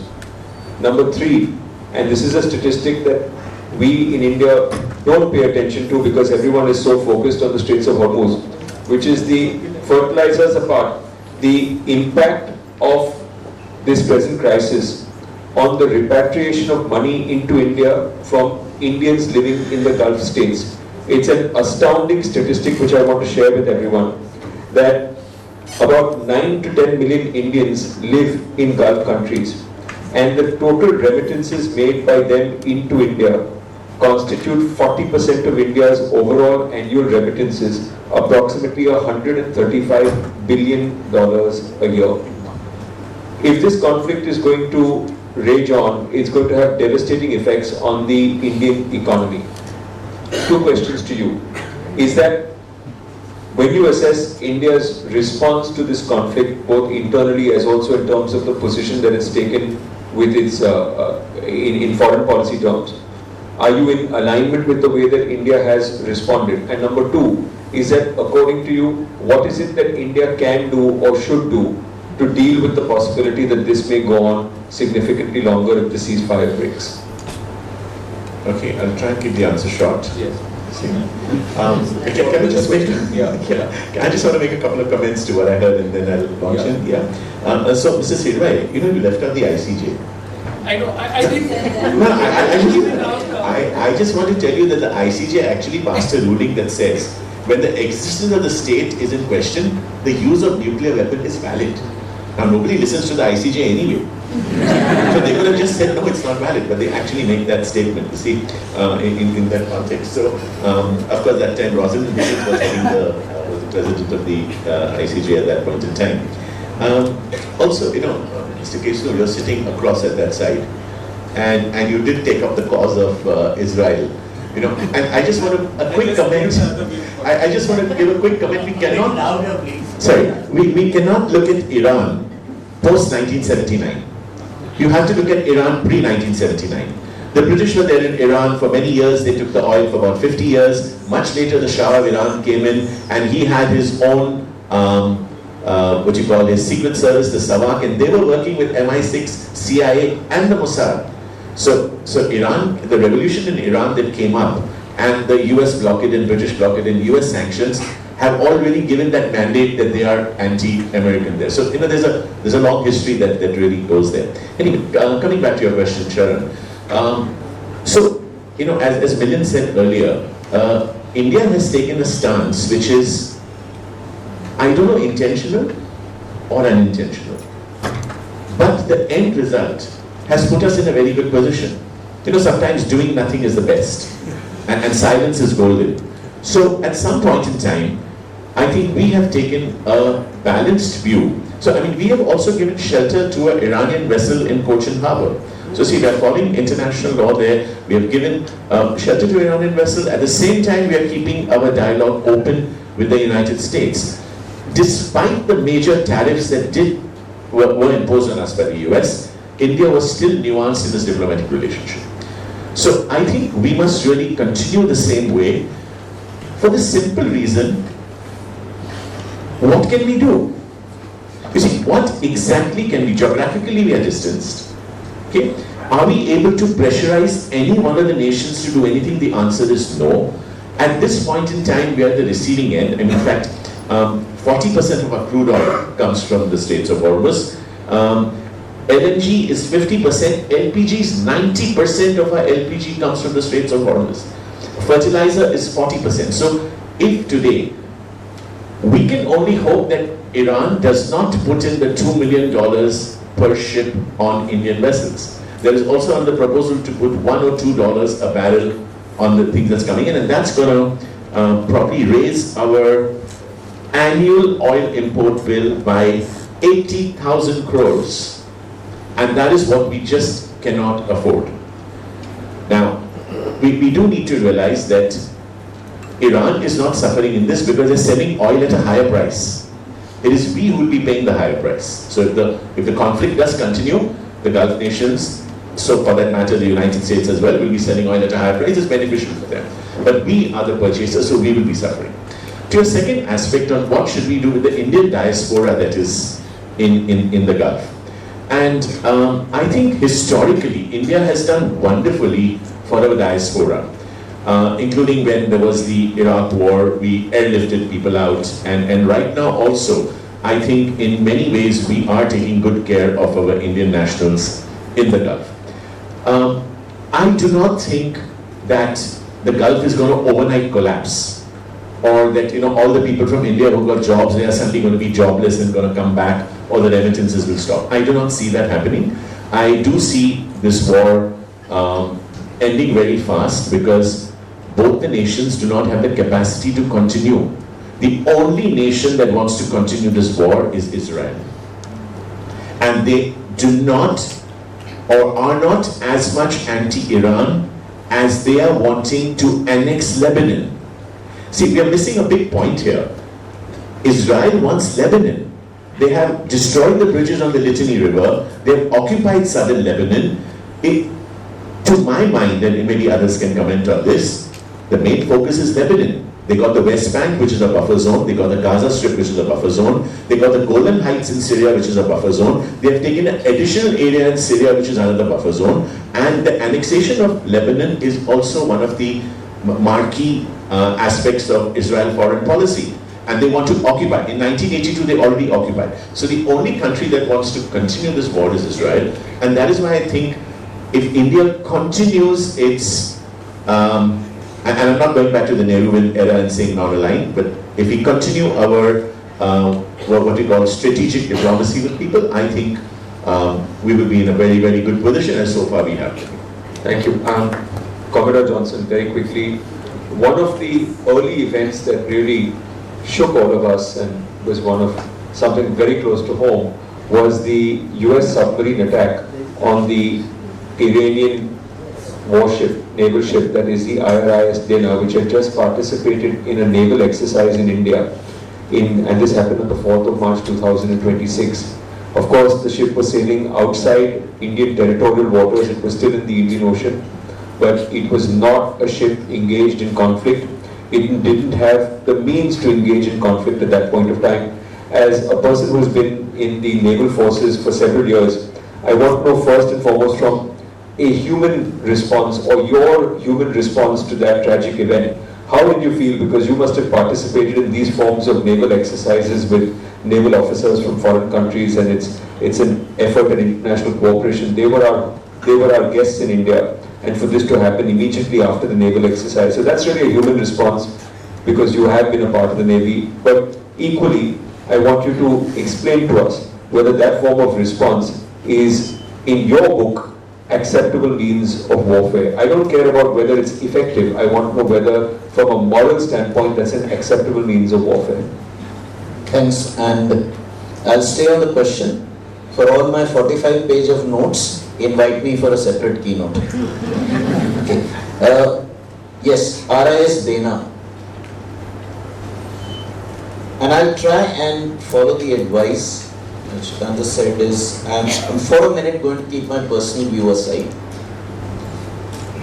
If there was a legitimate war, which we've not had since 1945, where you have someone declared, I think the closest is probably India has officially in 71 reached a state with all process, with warning, before we launched anything.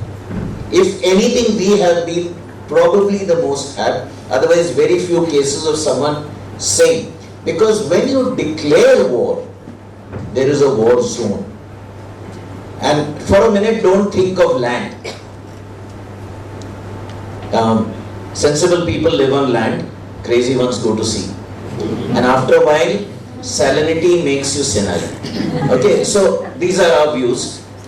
So when you come to the maritime zone, maritime domain, if you do not have declared war, then how do you declare a war zone?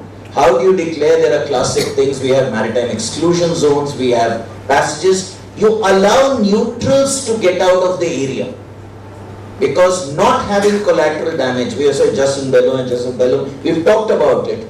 Okay, just one aside, with my little bit of interactions with being in a law university, a law college, very briefly, I am not qualified in law, except for maritime law, is that I know international law is not a very popular subject. So not just because Navroz is here, to young law students, some of you, Don't earn money from litigation and criminal law. Please join international law. Okay, that's why I'm coming back to this. In this particular case, from the American side, since they had declared that they were doing operations against Iran, they have a modicum of legitimacy to say, now he is an enemy, and so any enemy asset is my target. But it is as thin as you can get. Here are the conditions. The ship was returning from Milan, an exercise of international cooperation with multilateral countries. It was passing through an area which had no impact on the operation. It had more non-combatants on board, band and musicians and other people. They didn't have weapons, and there were other ships. And I'm so proud of the fact that we resisted the tendency of stopping the rescue. We went out and did. In fact, there was a sailboat that was closed and we did the rescue. So, shock is an understatement. I mean, I remember reading a book called Torpedo. There was a simulated attack where one of the, in the Cold War time, that you test a torpedo and then it almost leads to a nuclear war. That kind of scenario. So very proudly they said after 1945, for the first time torpedo attacked. There is an international requirement in war. After the attack is done and the combatant is neutralized, you are supposed to provide assistance. Where were the attackers and where were the assistance? Obviously submarine is not going to surface. They have different guidelines. So it was not just embarrassing, it was questionable. As I said, depending on which side you are, you may be, the Americans may be able to justify that we were at war, but my premise is, legally, it was not something that was legitimate. Fortunately, the Indian response is very positive. We continued and we resisted. Whatever help we could give was given, and that continues to be the norm. I'm going to resist the urge to comment on others in interest of time. Thank you. Comrade Kesnur, I want you to come in over here, which is that there have been many stated objectives by the US and by Israel, but more so by the US, for embarking upon this war. One of them is regime change. The other was nuclear disarmament or rather obliterating Iran's nuclear program, which apparently they said that they did when they bombed Iran at the end of the 12-day war last year. As a military man, as someone who's been in the armed forces, what does the US have to achieve in this military campaign for them to be able to go back to their domestic constituents and proclaim some form of victory? Because so much of war now is how you can sell the outcome to your domestic constituents. In your book, has the US achieved enough militarily to be able to proclaim victory domestically? If the ceasefire breaks, will they have to proceed further? They've already demolished the Kharg Islands. They've already started attacking Iran's civilian infrastructure. The nuclear program, they said, is gone, and they've taken out so much of the top leadership. What else is there for the US to achieve militarily, and what is it that they would continue this fight for if the ceasefire breaks?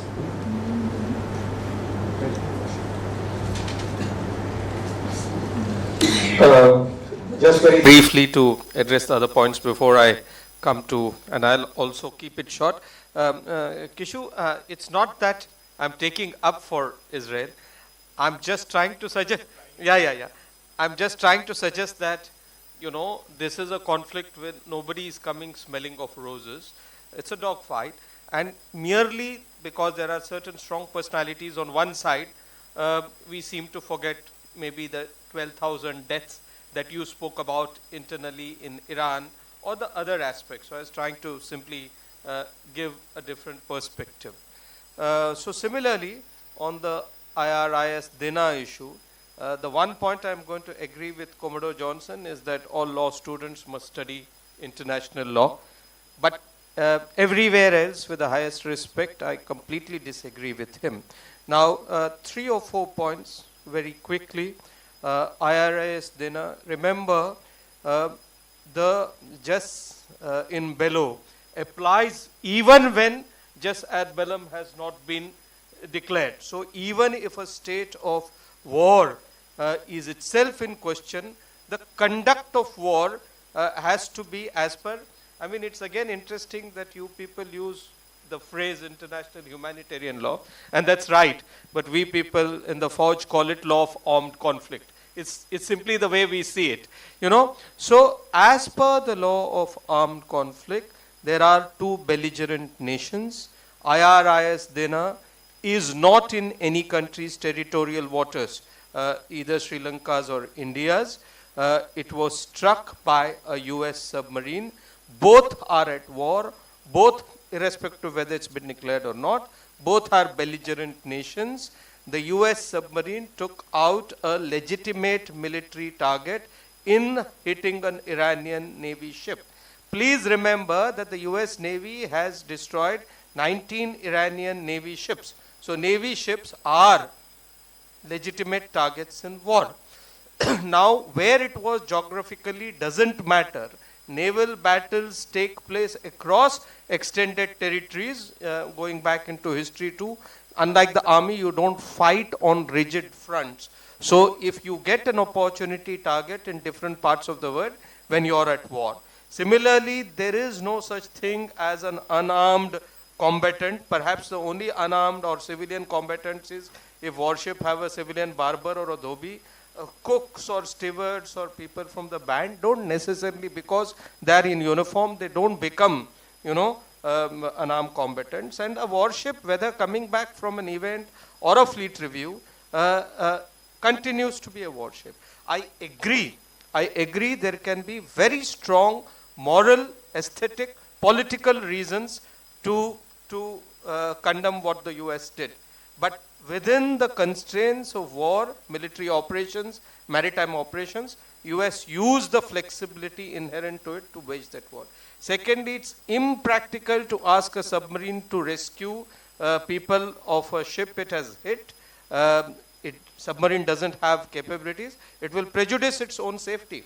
I mean, I don't think anyone asked this question to PNS Hangor after it hit INS Kukri in the 71 war. Did you guys go and rescue? Or to, you know, the British submarine which sank General Belgrano. We have to feel very sorry for the losses of seafarers and people in uniform. As a person in uniform, you always feel it. But, well, this is the dirty business of war. And now, to sort of answer your question, look, in one way, America has already achieved its desired end state. And in fact, from day one, Trump has been saying that. So, they have destroyed a fair bit. They have not destroyed Iran's will to fight. And that they might not be able to destroy it 6 months down the line. So the honorable way for the US is to actually say that we have done enough. We have destroyed the nuclear assets. We have destroyed a whole lot of other installations. And then, you know, what is called that favorite word, off-ramp. Look at some little bit symbolic off-ramp where they get to certain commitments and walk off from there. To me, that would be the most honorable exit. For example, perhaps a suggestion that Iran doesn't play hardball on the Strait, but that there will be some other compensations to them for the war that was waged, could be one sort of off-ramp. But otherwise, I think from achieving what they have done enough. What is coming in the way is the ego of these personalities, obviously.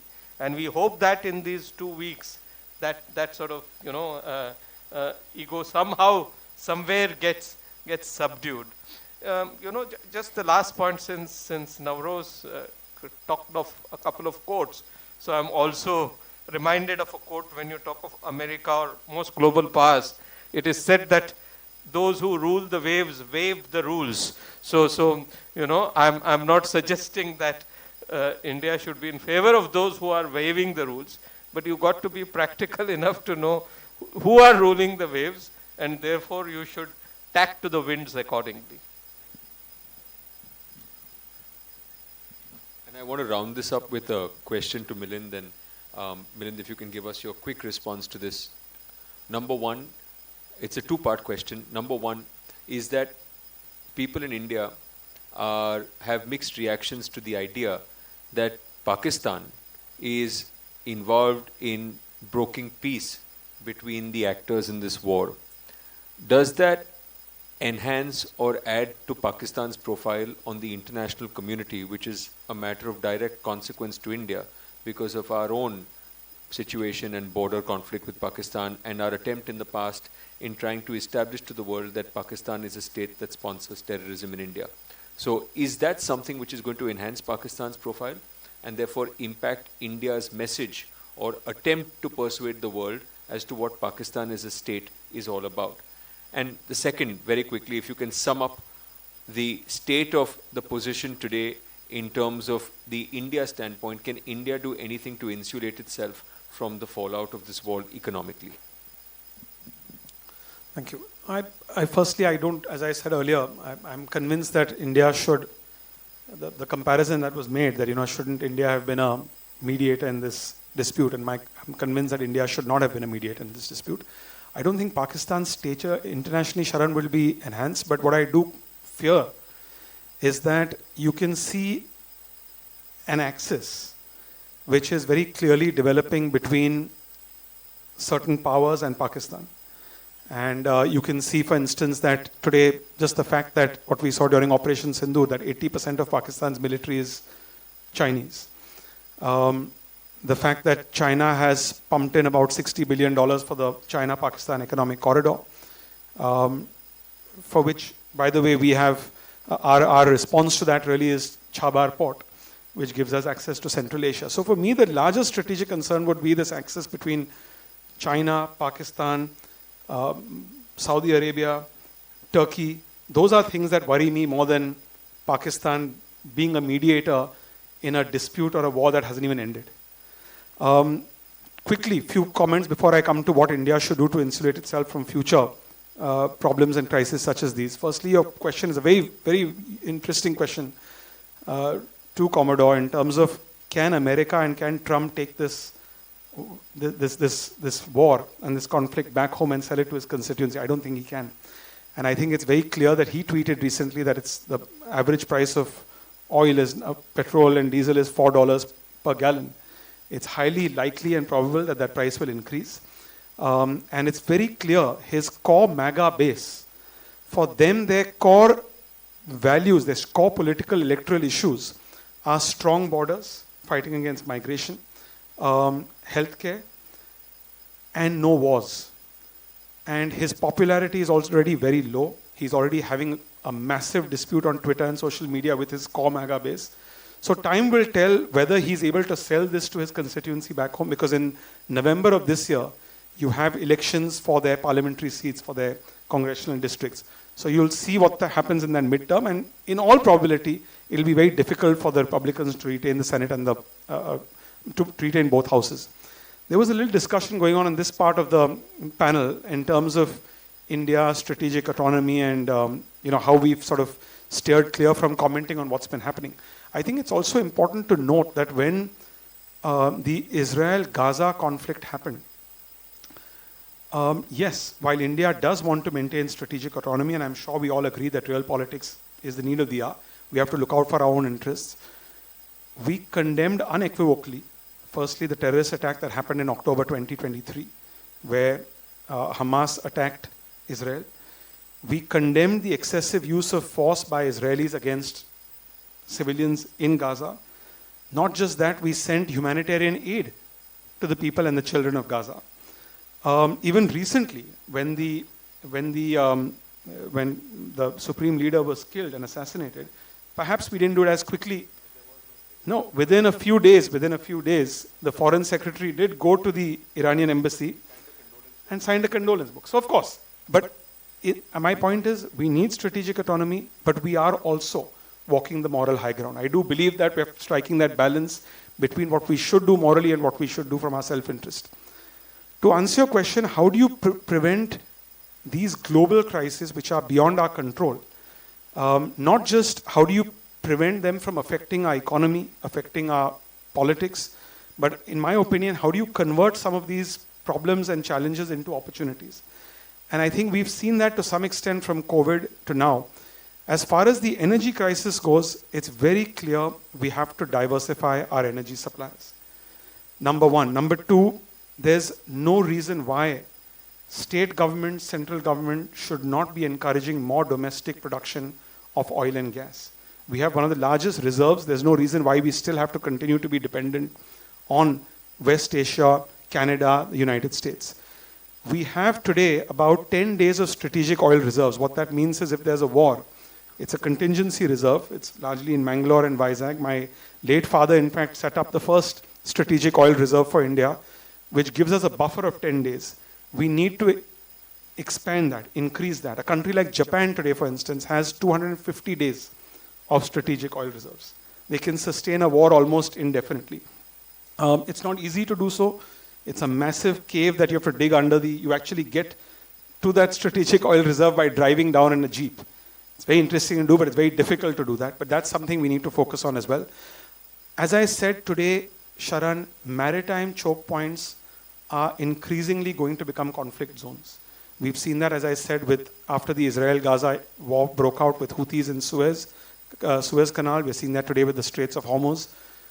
We will potentially see that in the South China Sea, where in my opinion, it's a matter of time before we see some form of a hot war. We can see that, we could potentially see that in the Indian Ocean. We could, in the future, see that in the Arctic, which I've been monitoring for the last 10 years. I led the first government delegation to study to the Arctic, and where we looked at Arctic shipping. So I think it's important for us to align with different countries and to develop these new shipping routes where we avoid these maritime choke points that can become very vulnerable in the future. The second very specific suggestion, which is very, very critical for us, is to completely reorient our supply chains. And to be fair to this government, I would say this government is doing a good job in terms of whether it's encouraging the production of nuclear energy to cater to our AI demand, whether it's ensuring that we join certain alliances that allow us access to critical minerals so that we're not held hostage by China, reorienting our supply chains and reducing our dependence on foreign countries for imports of supply chains that go into mobile phones, TVs, electronics, EVs is absolutely critical. And the last but not least is, I think when a crisis comes, it always serves as an opportunity. Let's not forget when the Arab-Israel war happened in the 70s, and what you had in the United States was the oil shock. That oil shock actually led to the development of solar panels. That's when you had Jimmy Carter, who invested the first tranche of American funding to develop solar panels. So in my opinion, this is the right time for a country like India to focus on economic reforms and to grow ICON. Thank you, and thank you for your patience and for listening in, I hope, intently and attentively. I think that we've got very little time for questions because we've consumed a lot of time over here. So I don't know if the organizers would like to ask if anyone has a question. And if you can just mention your name. I think we'll have to have a mic. Yeah. And also my request is that if you can keep the question short and make sure it's a question. Yes.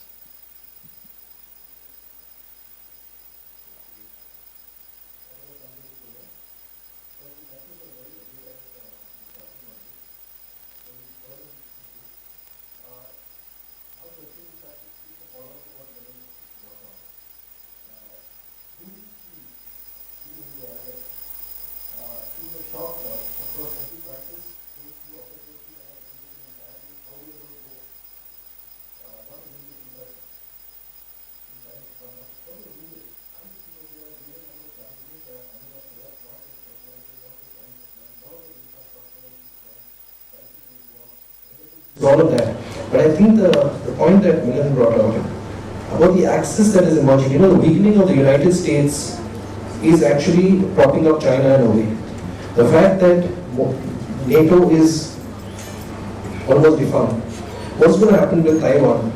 If China has been kept at bay in the Indian Ocean, it's because of the continuous pressures that they face by the United States Navy in the South China Sea and with Japan and Korea in the East China Sea. If that is going to get reduced, then China is going to get more powerful. It's going to flex its muscles greater.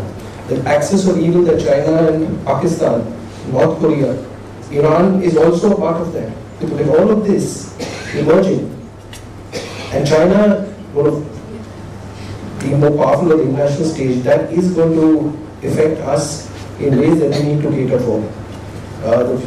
The views of the panel on that, that's one. And secondly, I think the opportunities, again, with Milan brought out, is again the scope for opportunity, and Atmanirbharta is going to be the way forward towards everything that we have to do. It's a comment and a question as well. So, Milan, if I can just ask you to respond to the one takeaway that even I had in my head is that is the biggest winner of this present crisis China, and how does India deal with that? If you can be quick, I know it's a very complicated subject. The answer is yes. I think China and Russia are the biggest gainers. The entire focus was on Russia, the war, Ukraine. Today the entire focus is on the United States. It certainly gives China more power to negotiate with Taiwan. I don't think China will today need to look at military intervention with Taiwan. I think a country like Taiwan will come around and say that we have to reduce our dependence on the United States and we should work with China. If I look at a country like a small city state like Singapore, where Dubai is obviously hit, Hong Kong is now part of mainland China, a country like Singapore can grow. But a country like Singapore is also torn between the United States and China. This would give China certainly more leverage. To quickly answer your question in terms of, in terms of supply chains, fortunately, when it comes to certain areas, yes, we did get hit with LPG. The government did the right thing, which is ensuring that citizens get LPG at home, and then restaurants. The primary focus should be to ensure that people get cooking gas cylinders at home. But there are countries now, for example, South Korea, where not just their energy and their raw materials come from West Asia, but even their finished products like ATF come from West Asia. And a country like South Korea today will have to ration flights. We don't have that problem. So we've been very good in the last 20 years when it comes to energy security, moving to renewables, and also ensuring that at least when it comes to refining capacity, we have that in a country like us.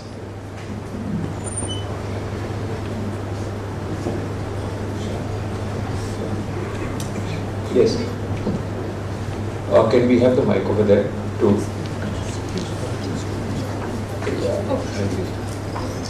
Just if you can come to the fourth row, yes. Gentleman over there. And if you can just indicate who the question is for as well. The question is for the panel as a whole. As a whole, okay. Nobody talked.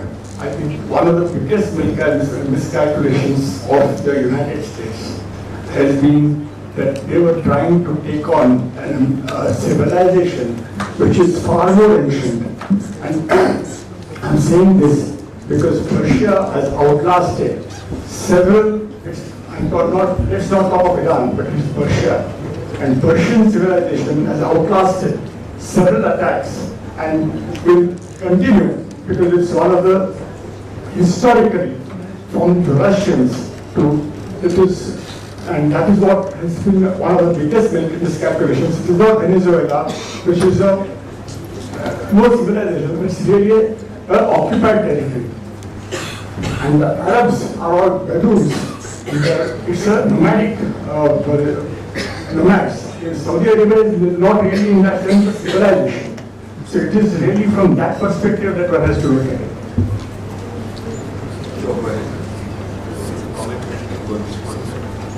Just quickly, can't agree more, but here is the real concern.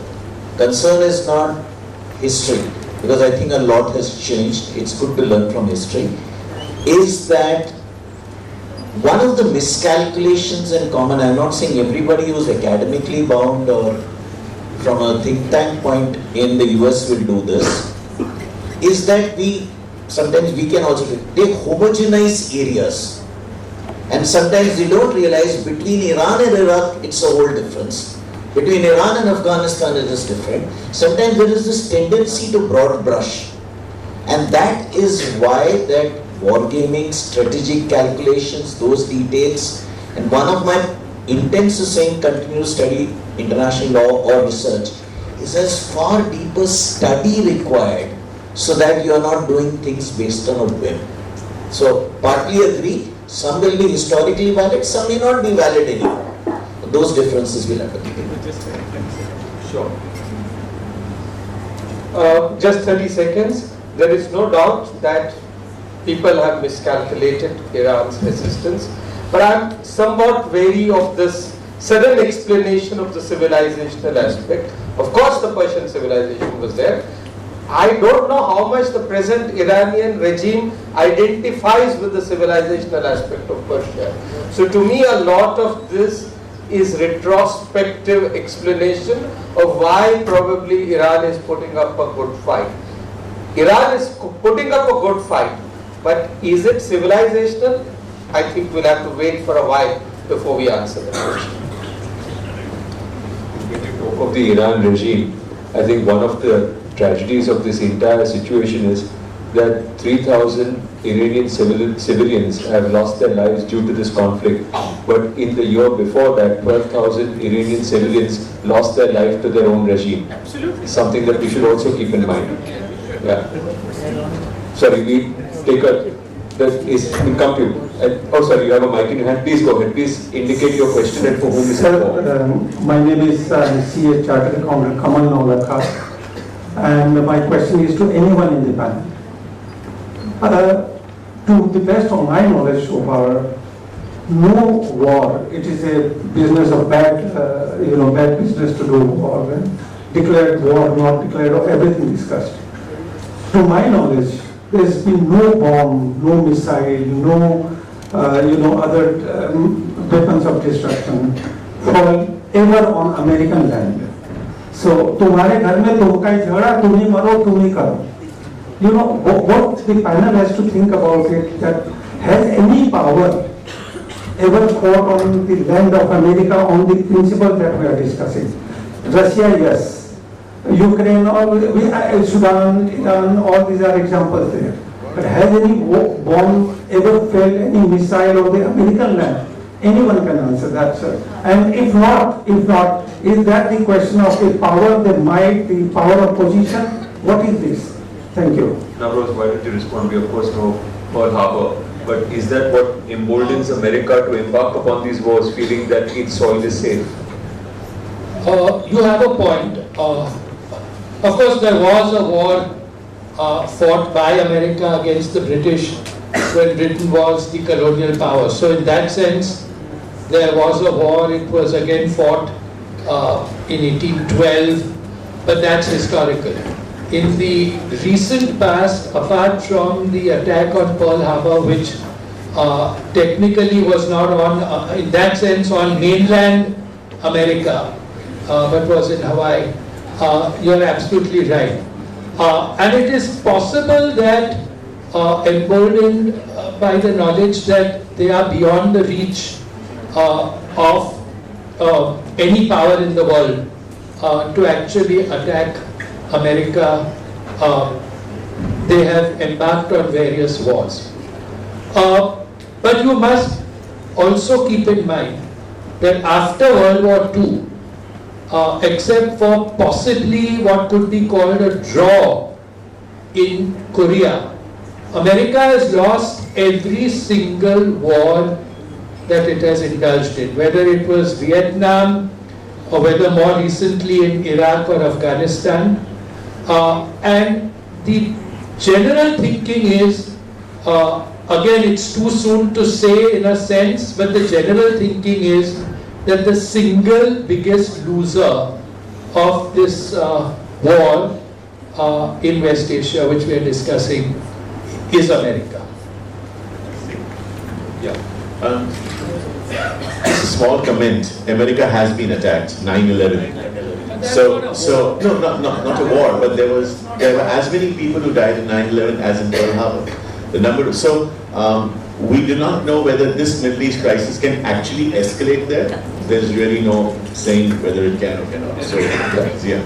So I'm going to take one or two questions from the students at the back over there, and then we'll have to wrap this up. So again, my request is keep it to a question and try and identify a panelist, or otherwise I'll do that for you. Yeah.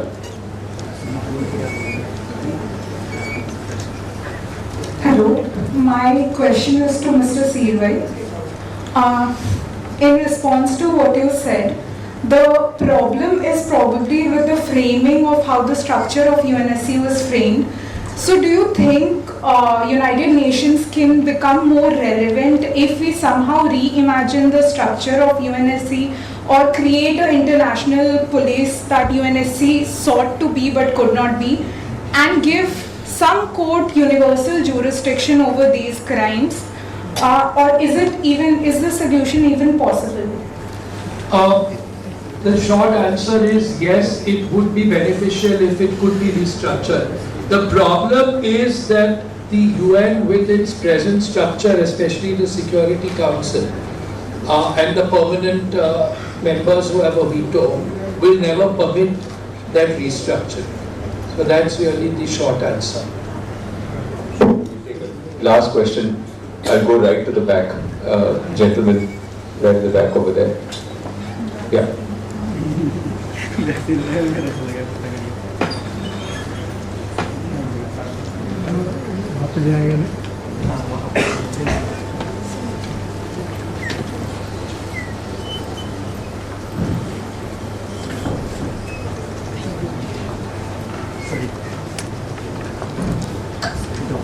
Good evening, Mr. Sharan. Can't we change the narrative from Iran war to a superpower attacking weaker nations to gain their own objectives?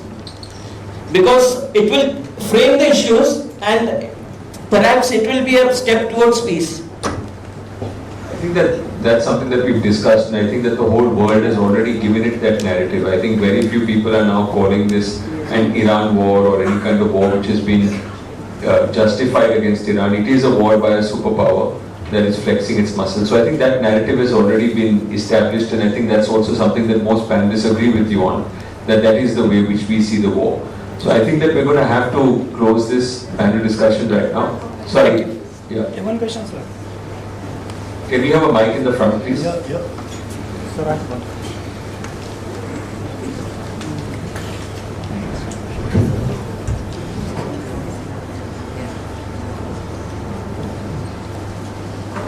This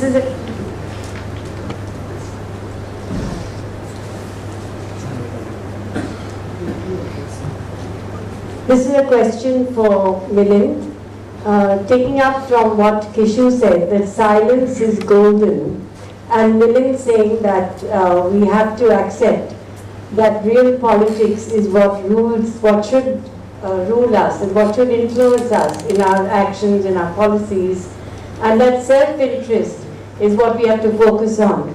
So are we to conclude that we are back to the law of the jungle which says might is right, and we do not have to speak out against what is unjust or what we consider to be unfair? I just heard the former Foreign Secretary Shiv Shankar Menon said that silence can never be a strategy. You have to speak up, and silence is not golden. So where does morality and principles fit into the present day world order? And should it also percolate down to individual actions where each of us says, my self-interest is prime. I don't care what morality is, I don't care for principles or values. I think the question is, how do you define morality and what's unjust? Because is it more moral to say something that should be said, even if that costs your citizens, let's say, access to energy and economic prosperity?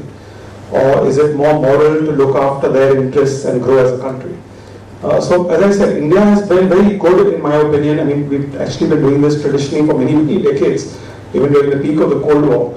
But given what's happening today, whether it's Russia, Ukraine, the United States, Israel, Iran, I think we've been very good at walking a middle path where we've expressed our moral concerns on these issues, but at the same time we've been able to balance self-interest. Thank you very much. So one last question to all the panelists. How long the West is going to control Southeast Asia and particularly India financially and politically? I think we have to start another panel discussion. So I think that we'll keep that. Yeah, that's a yes.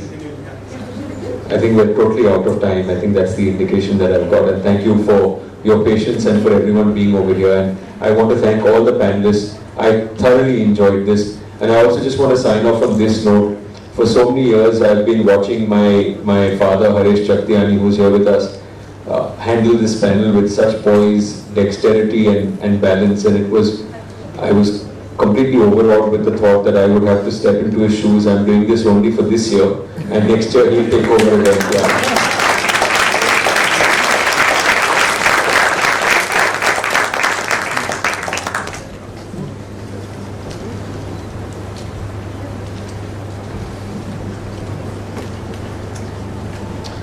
Thank you to all our panelists for that enriching discussion. With this, we come to the end of the panel discussion for the evening. We once again thank our panelists and our moderator for the insightful and thought-provoking contributions. I now request Mr. Rishil Motwani, Assistant General Secretary of the Moot Court Association, to deliver the vote of thanks.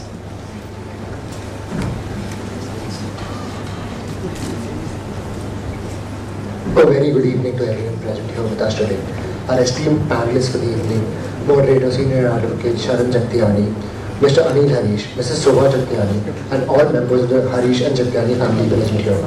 Dignitaries from the DM Harish Foundation, our professors in charge, Assistant Professor Nuzhat Sheikh, participants, members of the AMC, and ladies and gentlemen.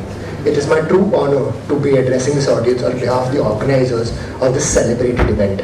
The MCA has been organizing this moot in association with the DM Harish Foundation for several years now, having delved into diverse set of subject matters in our panel discussions, including artificial intelligence, accountability as pillars of democracy, black money, and sports in the modern world. This segment of the moot always provides for an intriguing and thought-provoking deliberation amongst experts on topical matters of national and international experience.